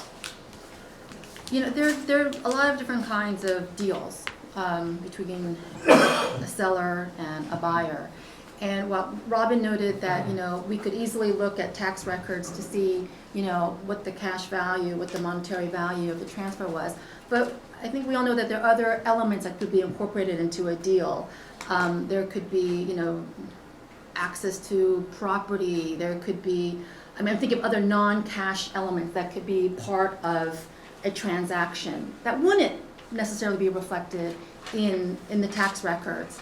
So we think it's very important to make sure that the true value of the TDR is really reflected in the contribution rate.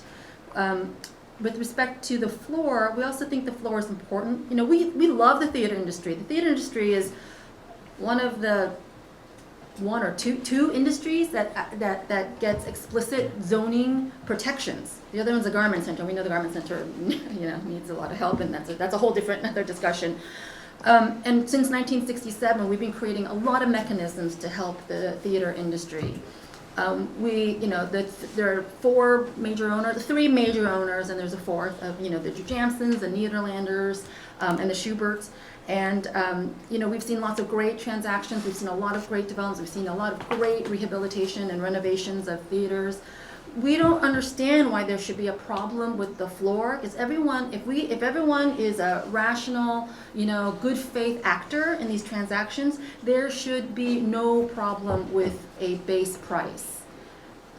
So we're actually rather astounded that there is, this level of upsetness over the base price. I also want to stress that in 1998, when we introduced the contribution rate, the Jujamsons, the Nederlanders, the Schuberts were wholeheartedly in favor of the contribution rate at 20%.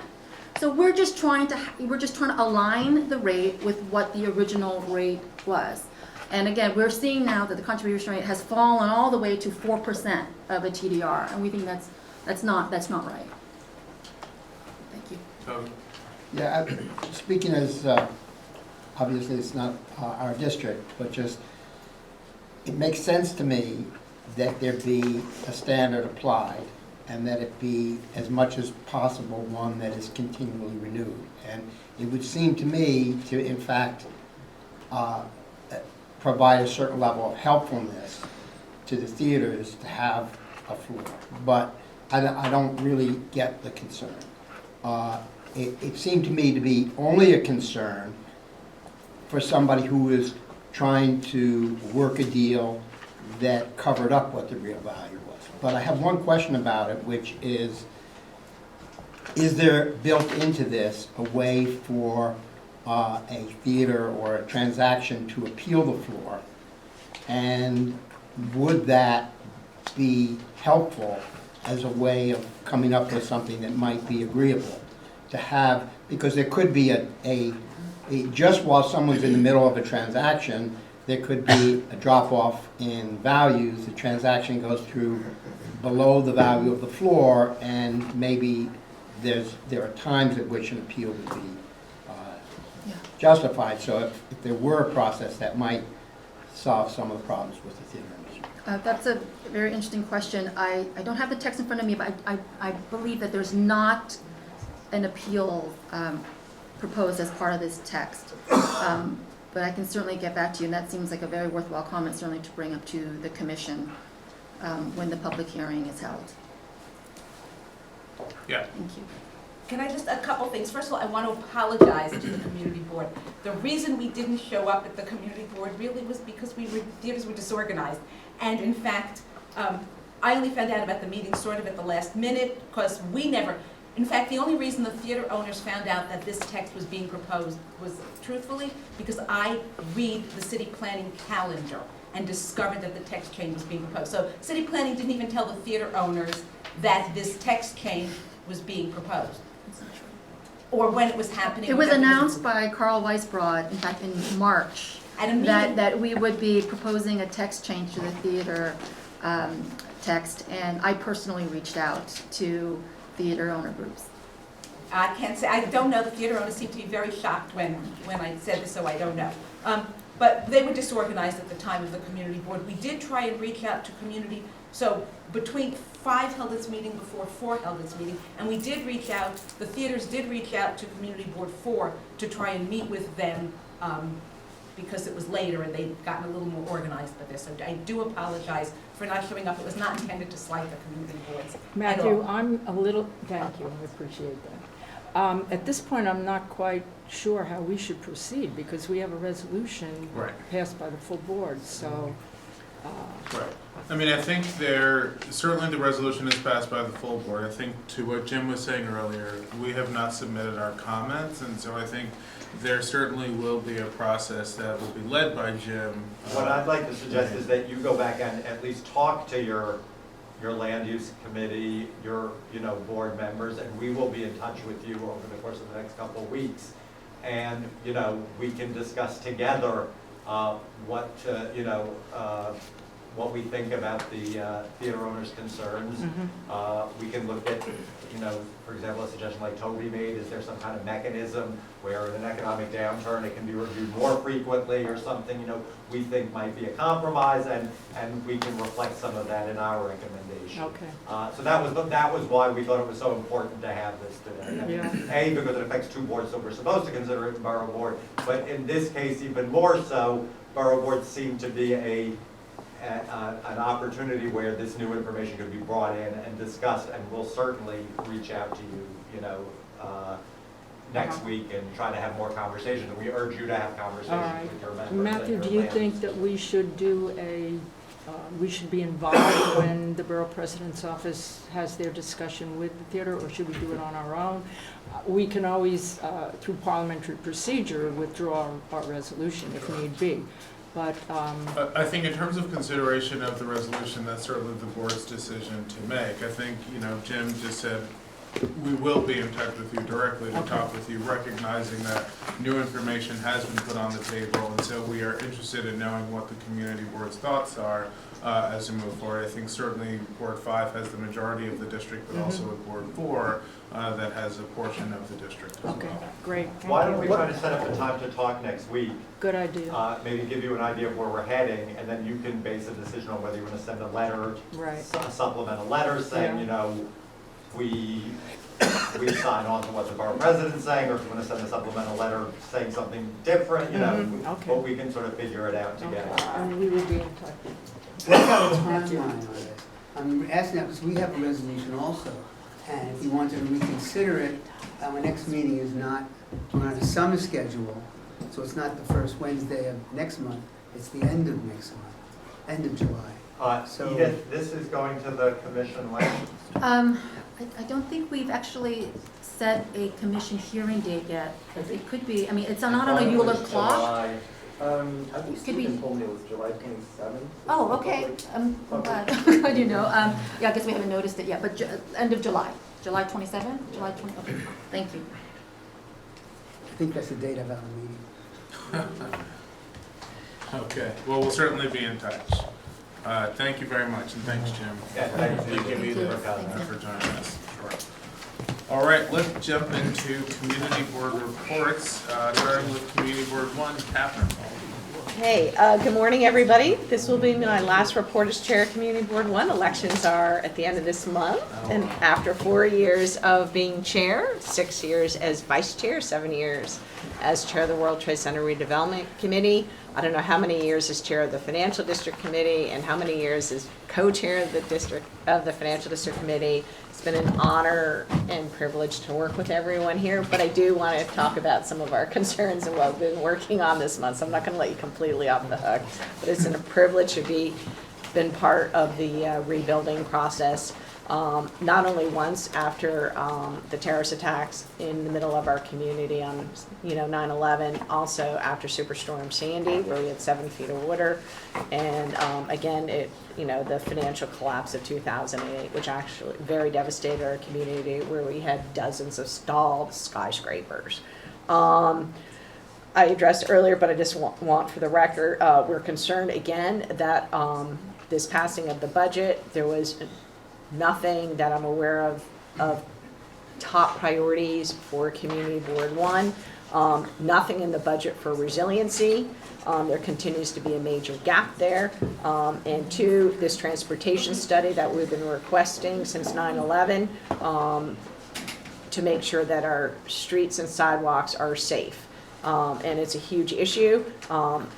As I mentioned, a bicycler rider was killed over the weekend, hit by a car, a hit and run, and luckily that person was caught 3 blocks away. And we're very concerned about the emergency vehicles getting through. Item number 2, we are thrilled with the Borough President's Office with Basha and Ahmed, and also with the assistance of Councilmember Chin's office of setting up the Community Steering Committee for the Resiliency Task Force. So that's really exciting. And we understand from Michael Shaw from OOR that they will finally begin the community engagement process in mid-July. Item number 3, the Water Street text amendment was passed by the committee yesterday and the day before the subcommittee, and it will go for the full board vote next week. It's interesting that today we heard about possible funding, and we were told that could not be done in Community Board 1. The next item is the today, at 1 o'clock, the 9/11 memorial. They will be having a memorial for the folks from Orlando, from the tragic terrorist attack. So anybody who would like to be there by the survivor tree would like to invite you. I'm also, one last item is the Oculus finally opened to the Fulton Center, so you can actually go continuously underground from Fulton Center into the World Trade Center hub. And that was a big opening that happened 2 weeks ago. And now this has a domino effect on completing the World Trade Center site. Now the temporary pass station at Vesey Street and Greenwich Street, the demolition can begin. And at that site, the community has been advocating for a long time. The one amenity of the entire World Trade Center site is the Performing Arts Center. And we still, we're not sure whether it's definitely going to happen or not. So we don't want the fighting between the city and the state and the Port Authority to hinder a seamless transition as we approach the 15-year anniversary. Everything else has been pretty much built out, but not the one cultural component for the community, which was downsized from 4. So that's something I'm asking our elected officials to keep an eye on. And again, I want to thank everybody for all your help and work and guidance over the years. And thank you, Catherine. We've enjoyed your partnership, and your leadership on Community Board 1. And don't forget, this is an open public meeting. But thank you for all of your service. Thank you, and Matthew. we'll continue to work together. Community Board 2, Toby. Okay, Community Board 2, no whining here. We just had... I just really had one thing I wanted to mention. I guess I've been on the board only 20 years, and I think in 19 and a half of those 20 years, we never saw an application for an enclosed sidewalk cafe. And we have a lot of enclosed sidewalk cafes, but they were all back from the 80s and 90s. And the enclosed sidewalk cafes are kind of a strange anomaly because they don't fit into the purpose of the law. The purpose of the law is to create sidewalk cafes that enliven the streets and create street presence. And I think, although we have a lot of problems with sidewalk cafes, they do that effectively.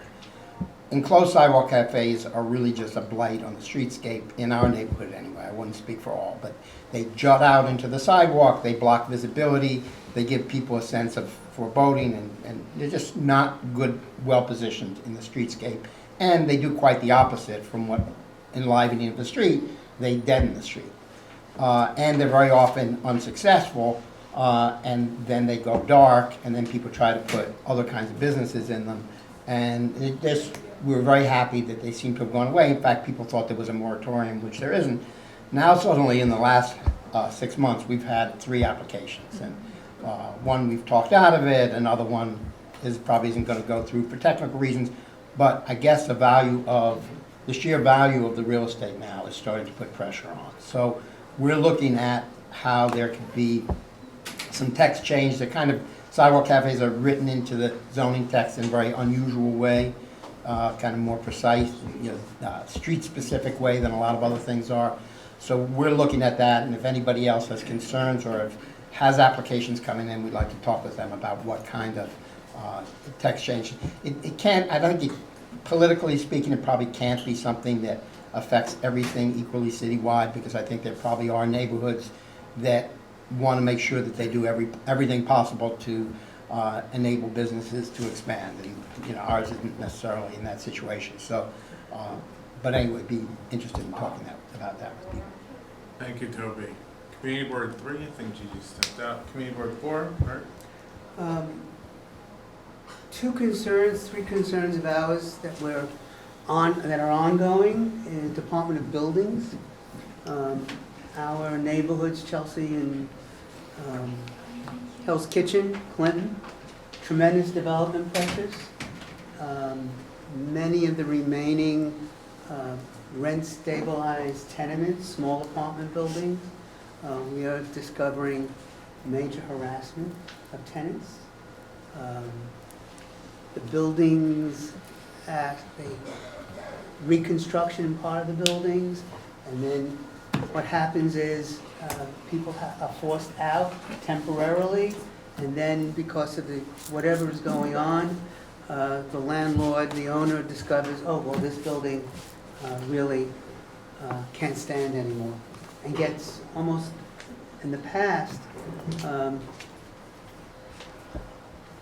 acceptance by the Department of Buildings, yes, demolition.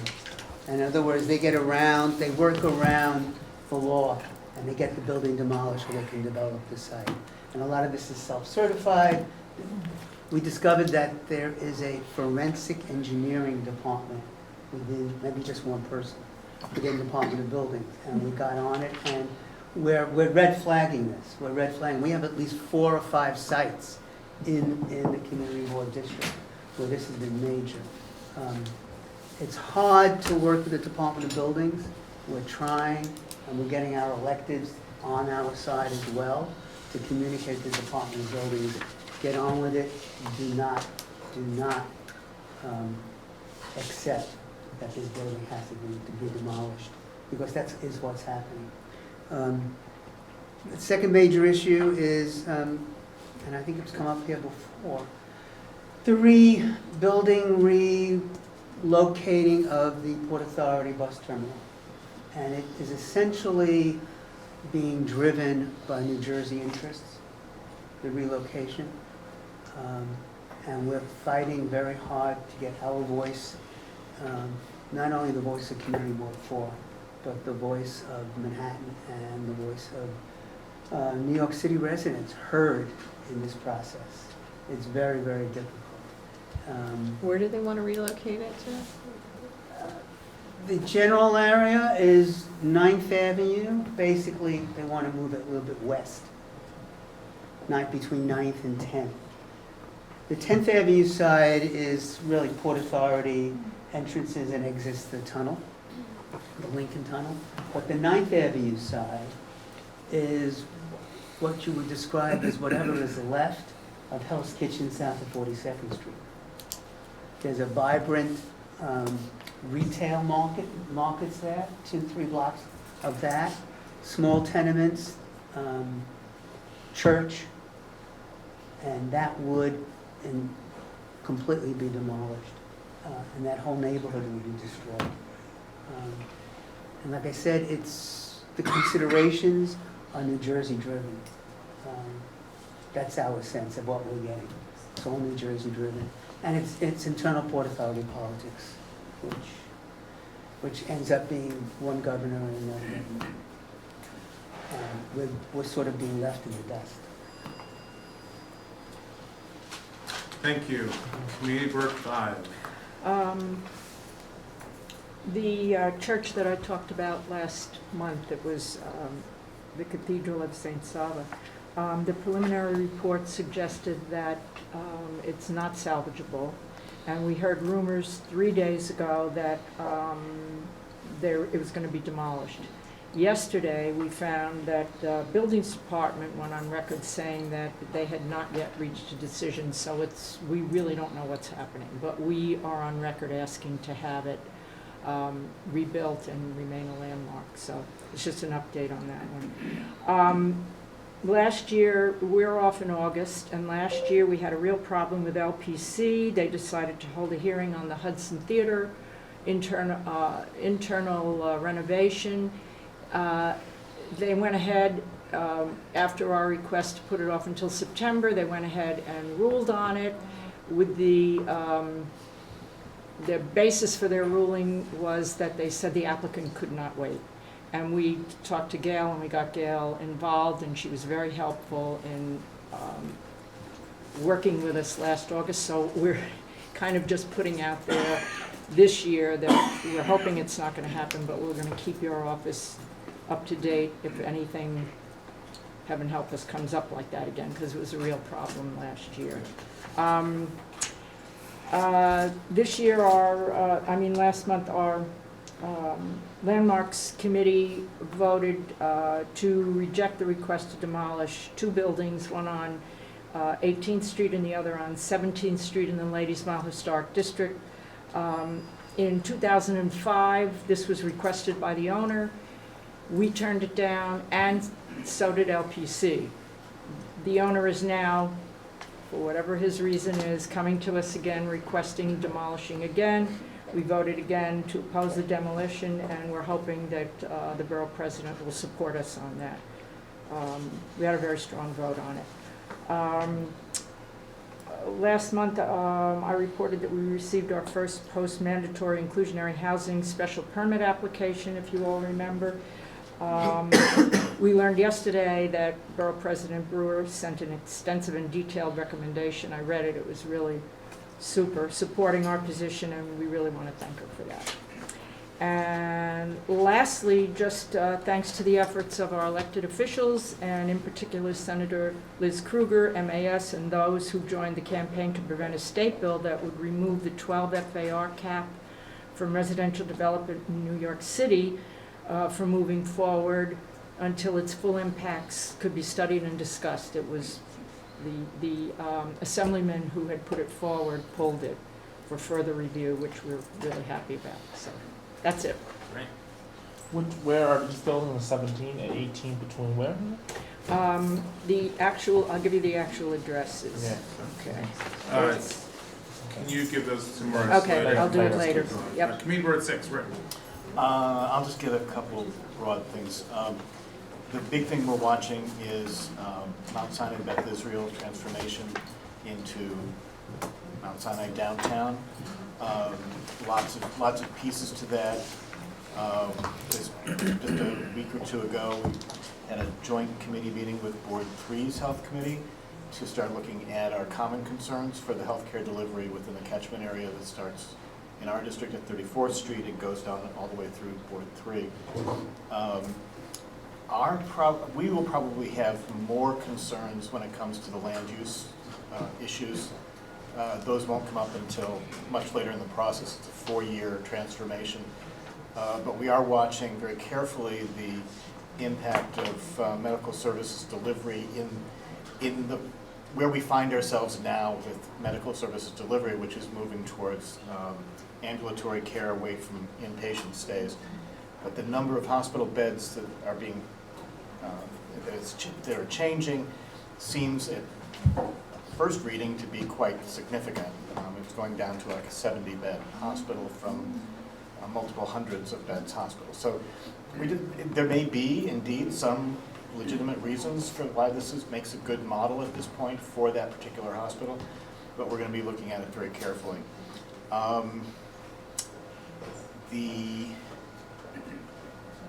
We have some tunnel construction going on below Park Avenue, I believe. Park Avenue, Lexington. Park Avenue is going to be most affected. It's an emergency tunnel work, which is going to be doing some ventilation projects. This area is also the same area that's been dealing with East Side access. And the Murray Hill community is getting fed up. I mean, we're hearing lots of complaints about noise and vibrations and things. They've been dealing with East Side access for 8 years, which is bringing us to the definite need in our district for coordinated effort to watch construction projects, whether permitted or not permitted. It's not just a question of after-hours work. It's a question of too many projects too close together, no coordination among the projects for when they're doing their most annoying activities. We have got a little task force working on that. We haven't connected yet with the experience that Board 3 has had with Board the 1, I'm yeah. sorry, Board. I'm With looking at 90 Board major 1. construction sites and 1.5 square miles still ongoing and no construction Right, coordination. and so we can learn a lot from them, and actually that's my closing message is I'm finding as I go, I'm somewhat like 9 months into this position, I'm finding the coordination between boards have been increasingly helpful. We had interactions with Board 3, we're co-sponsoring an event with Board 8 at the Queensboro Oval. We're dealing with Board 5 on the Midtown rezoning. East Midtown. East Midtown rezoning, which there will be a steering committee meeting on soon. And find that these have been very helpful to us, so I want to thank everybody for There's that. strength in numbers, I keep saying it. And our congratulations and best wishes to Catherine and to Shishi, who we'll hear from soon. And Thank you, and thank you, Rick. And Catherine, who's going to remind us of the 90 construction sites in the local investment? I'll get my own numbers. You better train the new person. Community Board 7. Yep. Thank you, Michelle Parker reporting for Liz Caputo. I forgot to say that I'm a co-chair of the Business and Consumer Can you Issues just come to the Committee. table so we can hear you better? Okay, thanks. I forgot to say that because I wanted to make a point about your cafe regs. So Liz asked me to just give you updates on, she said we're working on the 108th Street parking garage issue, you know, the Upper West Side between 59 and 110, the Central Park and the river, the Hudson River. So we're working on the issue of the 108th Street parking garage. We have some money that's going to go to affordable housing in the area where there's the last and least expensive parking garages in the district, and there'll be a lot to say about that.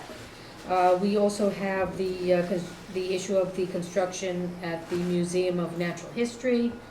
That's bringing a lot of people out, pro and con. We have a public housing task force. I don't know too much about it if you wanted to say something. And we want to thank the BP's office for their support on the street renaming at 102 in Amsterdam.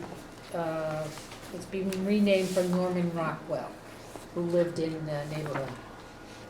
Who would have thunk? I'd like to say, because I'm on the BCI, and issues of enclosed cafes are a sore point. We have enormous pushback by the full board and the community. You're getting new applications? We are not, so I feel like I'm in the right place at the right time, because you're telling me the future. So we would like to work with you on, because we have to revise our regs also. And you're right, there's no such rule that says no sidewalk cafes. We have just not had any applications come before us. So thank you. And George, you wanted to say something? Yeah, I have, perhaps the Borough Board can give me some guidance. When we provide for either nonprofits or for-profits a variance under Euler, is it just for that particular building? Because what I've seen as the healthcare marketplace changes, you have institutions changing and buying up other institutions. Now, originally one institution had a Euler, and we had certain conditions. Foremost, community benefit, providing some give back. What happens when one institution is no longer called XYZ institution? We're now ABC. Does that community benefit component that we built into the resolution carry to the new institution, or does it disappear? So if it was approved in the zoning, it has to stick with the zoning. So whatever was approved remains. Yeah, I mean, they can't lift it unless they went through some zoning change. If there's a specific thing, we can talk a little bit more about that, and we can get our land use experts. I'm just finding, because really for-profits and nonprofits really aren't that much of a difference. The money, the profit from a for-profit is just looked at in a different way for a nonprofit. Right. So there's both money that's there, and I'm just seeing that many nonprofits, particularly the smaller ones, not your Metropolitan Museum of Art or American Museum of Natural History, but the smaller ones that rely on some of that community benefit from some Euler actions that we approved, are missing the boat, and the services that we guaranteed them are no longer available, foremost of which is community space in these institutions. Sure. Well, we can have a further discussion with our land use division, who's not here right now, but it is certainly a valid question. Thank you. Community Board 8 and 9 have left. So Community Board 10, Henrietta. Oh, great, thank you so much. This is my last meeting.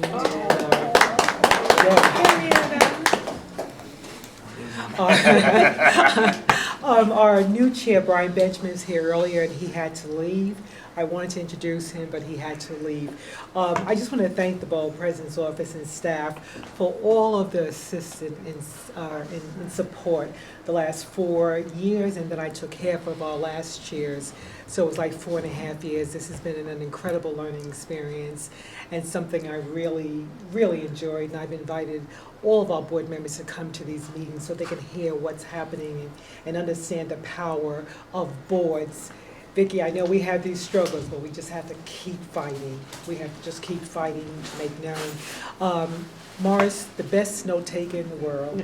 I don't know how he does it, but this is so good. So my 3 issues this morning, well, they're 3.5. One thing is the James Varick Center in Harlem on 136th Street. It's been an incredible kind of community center coming down from the AME churches. A developer has just purchased that and now wants to create a 72-bed safe haven, which is a shelter. So this has become a kind of a major concern in the community with the individuals in the block, with the homeowners, with the school and everything like that. So I'm glad to report our health committee has invited the group, the developer, and the Department of Homeless Services to a meeting next week to talk about this, because we have had a slew of small shelters popping up also in the community. In one block, there's like six to seven in one small block, but they're small ones. So this is a kind of concern, and we're very concerned, of course, trying to make sure that homeless individuals do have a place to live. So it's kind of a little, back and forth. It's something that we have to look at. Our Schoenberg Center for Research in Black Culture, Khalid Jabran Mohammed, he is leaving to go up to Harvard, and he has been one of the most incredible directors that Schoenberg has ever had, and it's so amazing. He is the grandson of, what is his name, Mohammed, the head of the Muslim Party. I mean, he's deceased now, but it was just an incredible transformation. Look how far we have come to this young man being the head of our esteemed library in our community. He's going off to Harvard as a professor of history and race and public policy at Harvard Kennedy School. So I just will suggest that everyone follows him. He's an extraordinary young man. Kind of following behind Gigi and Community Board 3 and what's happening with Riverton House. We are looking at a concern in our community with Greater Harlem Nursing Home that was recently purchased, and the name has been changed to Harlem Center, and we're looking at what has been happening around the deed restrictions, and hopefully that will not happen in our community as well. And again, our health committee has invited the owners of Harlem Center to come to their meeting to talk about this. We just want to kind of be on top of this before something happens at the new Harlem Center. So those are my 3 things, and again, I want to say this has been an extraordinary experience, and I will miss everyone, and I know our new chair will do fabulous here. Thank you. Thank you very much. So which one is that? James Hardwick Center? James Varick Center, 136th Street. It's been fun having you and working with you, certainly, at Thank Borough you. Board with 2 different hats on. Personally, still bald, but we'll miss We'll you. work on that. But again, these are public meetings, so you gotta come visit us. Thank you. Absolutely. The CB11 rep is left. We've got Shaw, and then we'll jump back to Gigi, who will close us out. Oh, no, she missed. She's done. She's done. All right, good morning, everyone. So CB12 has been busy again this month. I think I started off that way every month. And I don't expect the summer months to be any different. So starting in January now, you've gained 6 months of experience. And I can tell you, I've learned so much more since January 1st to here.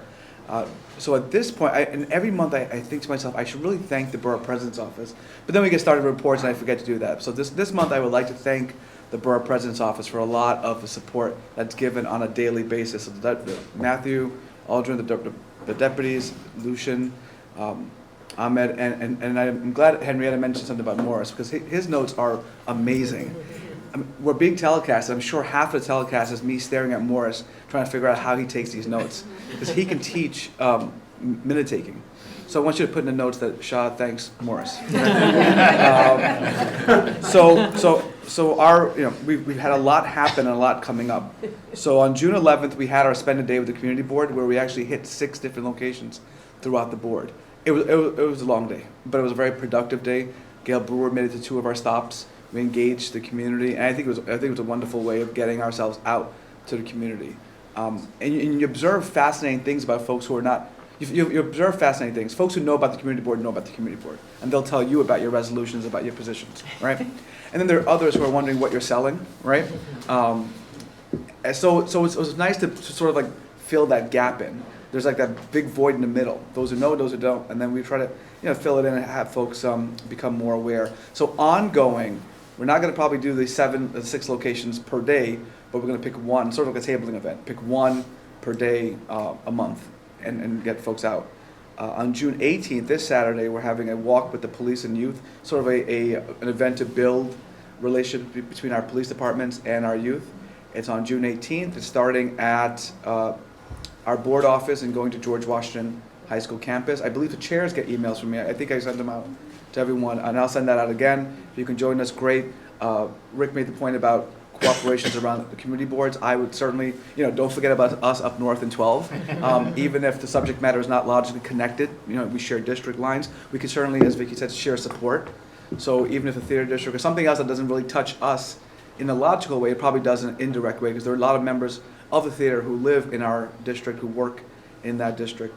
And we have a jobs fair coming up on June 28th, where we have potential employers coming to meet with individuals at a location in our district.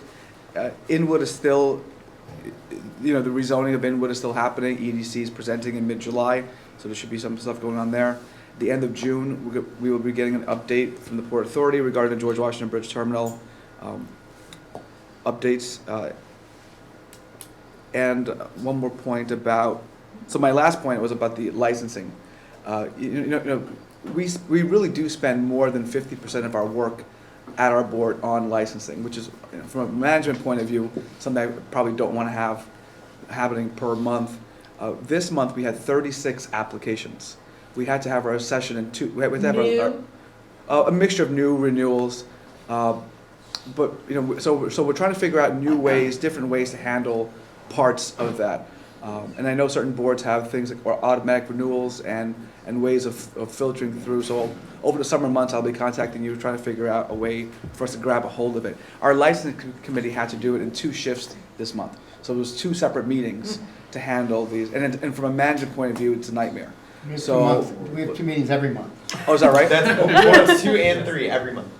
Community We have an average of 40 for the whole year. Well, I just New applications. 40 for the whole year. We have an average of 40 applications a month. 40 per month. Oh, well then maybe 36 wasn't that big of a deal, but still, it should all be done in one sitting. I mean, that's actually my view of it. So maybe I won't contact 2. Whoever does it in one and efficiently, please let me know. And thank you. I'd do it in 0 person. And then if Toby allows, we'll go back to community board 3. Make it quick. I always only have 3 updates. I stick to my 3 updates. So I'm one of the 3 board chairs, where this is my last borough board. 4 years has been interesting and challenging, but I believe that I would be a better public servant because of these 4 years. It's been an honor to work with all of you. And we have an exciting election with 3 people running for chair, so I can't tell you who will be here next month, but someone who will be duly representing CB3, I'm sure. So my updates are, we are very excited that Seward Park, which was the first public park in the city of New York, was one of the parks citywide for Parks Without Borders initiative, and will be going into round 2, and I believe all the parks will be submitting plans to divvy up a pie of about $40 million. We are one of the bigger parks that got chosen, so we are very excited because a lot of our budget priorities do focus around parks, and so we can now free up the items that we had dedicated to Seward Park improvements to other parks throughout the district. We continue to partner with CB6 on resiliency as well as Beth Israel. We will be having our first meeting of just the Two Bridges resiliency work and planning that out in community engagement in July. And then, I wanted to speak briefly about the SLA presentation and issue. Oh, they're telling me I really have to leave. I concur with Vicki. I mean, I think this process in the past month has been very frustrating for CB3. And I want to thank, I think 6 of the 12 boards were represented at the press conference. And for such short notice, we know that required some rescheduling, and we really appreciate that. Susan, the district manager of CB3, and I did have an opportunity to have a conference call with a representative from the governor as well as leadership of the SLA, including the chair, prior to the press conference. And I think the tone and content of that call was very similar to sort of what transpired today, right? And what I will say is that we've agreed to disagree, but I think something, of note and sort of institutional knowledge is that I think it was a very different relationship in tone and approach from Chair Rosen, and that is something that CB3 has been sort of cognizant of and thinks about as we go through the many licenses that we go through every month, and think about in terms of an appeal, how is different leadership possibly going to result in sort of some different rulings when we have to go up and defend our community board resolutions, and so I put that out there just sort of as food for thought for people and chairs moving forward.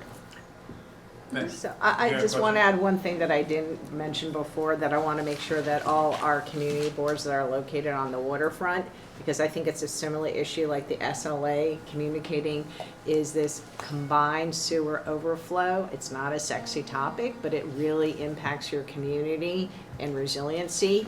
And we had the Riverkeeper come to our planning committee, and the city never reached out to the community boards. So it'd be great if the borough president's office, they have a hearing on Wednesday, and now they have this huge permit processing that's going into place. But if the communities that are impacted do not know about it, they cannot engage.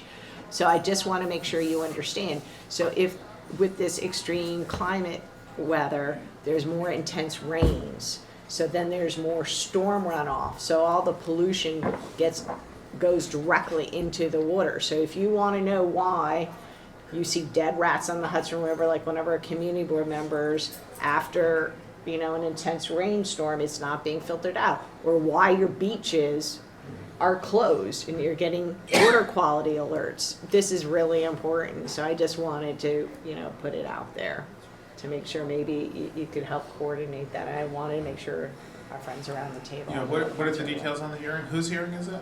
I think it's New York City, DEP is having it, and so it is the 23rd? 23rd or 24th. I didn't get the details. We were trying to get it. It would be great for everyone to make sure that they know about it. We'll certainly track it down and circulate it. Yeah. Matthew, I'd like to wish everyone who's leaving luck, but I really want to say I hope Gigi's very successful in her new endeavors. Gigi, thank you for your service. Certainly it was fun being the 2 youngest chairs together. I think Gigi is older than me by like 2 months, but it was a lot of fun working with you. And the first Chinese community board chair in the city of New York. All right. We will miss you, but we want you to know that we have an open door at the public meeting. I did want to know if any elected reps, Matt, had any updates or quick conversation, and we have a couple things from our president's office. Just very quickly, we have made a request of, this is not in any order of importance, so I don't want anybody to. Who are you? I'm sorry. My name is Matt Vigiano. I'm the Director of Land Use and Planning for Councilwoman Rosie Mendez. So again, not in order, any order of importance, because you'll see that we're dealing with a lot of issues, but we've made a request to the Department of Homeless Services and actually now HRA for instances when there are not community advisory boards for the different shelters or drop-in centers. I think there's only 2 in the town. So when there are not meetings for the shelters, the cabs, that a series of information is sent to us so that we know in like a snapshot of what's happening at these facilities. It's in Councilmember Garodnick's district, but it's directly across from ours. The 30th Street Men's Shelter is the largest such shelter in the city, 850 beds. Such a concentration generates a lot of instances, is a very mild way of putting Nicely it. put. That are very concerning to our community. So with such a large facility, with so many programs being run, we just want to know how those programs are being accessed by the folks who are using the shelter, which ones seem to be getting more people than others, so we can track and understand what's working and what's not working. We have also been working very closely with boards 3 and 6 on the Beth Israel Mount Sinai consolidation is maybe a mildly diplomatic way of putting it. We call it transformation. Transformation, certainly in a transform into something. I think we share the Board 6's land use concerns, and I think Board 3 will share those concerns. And I know you told me you never want to hear this, but with the Stuytown Peter Cooper Village air rates, sorry, Rick, that could become a very, very contentious land use process down the road. We are looking forward to our hearings for the East Houston Street rezoning. And then finally, we have been getting complaints from the Stuyvesant Square community about asbestos abatement work at Friends Seminary. There is a concern that the contractors are not adhering to DEP orders, so we just wanted to, we've been working very closely with the Borough President's office and Senator Kruger's office on this. There's a lot of, we passed the city budget this week. You all got cut. No, I'm kidding. So that was big news, and that's all I have for now. All right. Thank you. Borough President's report, our Chief of Staff, Jessica Mates. Be very, very quick, a few upcoming events. We had one information session with the Regional Economic Development Corporation. A lot of people came. They have a lot of money to give out to both nonprofits and small businesses. And we're doing another one Monday morning uptown at the State Office Building. That's at 8:30 Monday morning. We have our community board reception. We hope everybody will come on June 20th at the museum. What? Training. Training, it's it's technically a training and it's a fun reception. Is it training? It's not really, but the museum is educational, so all events there are educational. And so it'll be an educational event and also an opportunity to socialize with each other. It's for all community board members and other appointees, and it should be a lovely event. That's the regular yearly one, right? Yeah, it's regular. Okay. Yeah. Monday, the 20th evening at the Museum of Natural History. And we have our iftar dinner on June 30th. We have a wonderful gay pride dance we're doing at Surrogates Court on the 29th, I believe. And of course, we'll be marching the parade as well. And then just very quickly on one of the many issues that we were dealing with are HDFCs, which many people know were one of the last remaining sources of affordable housing. HPD is doing a new regulatory agreement for these buildings, and at our next Borough Board meeting next month, we're going to be having a presentation and talking a little bit more about HDFCs and trying to keep them as affordable units of housing. So that's about it. Unless you have other things. Nope, that's it. Oh, I'm sorry, one other thing, I want to introduce our new liaison, Sally Ortiz, who's here for boards 6, 8, and 11. We love her already. So just again, thanks to Catherine, Gigi, and Henrietta for their service. We will miss the three of you. The Borough President's Office hopes to see everyone both Monday morning and Monday evening for REDC in the morning and the reception at the Museum of Natural History in the evening. Bring a +1. Bring a +1. Have a great Thursday, everybody. Thank you. Oh, is there a motion to adjourn? Motion to adjourn.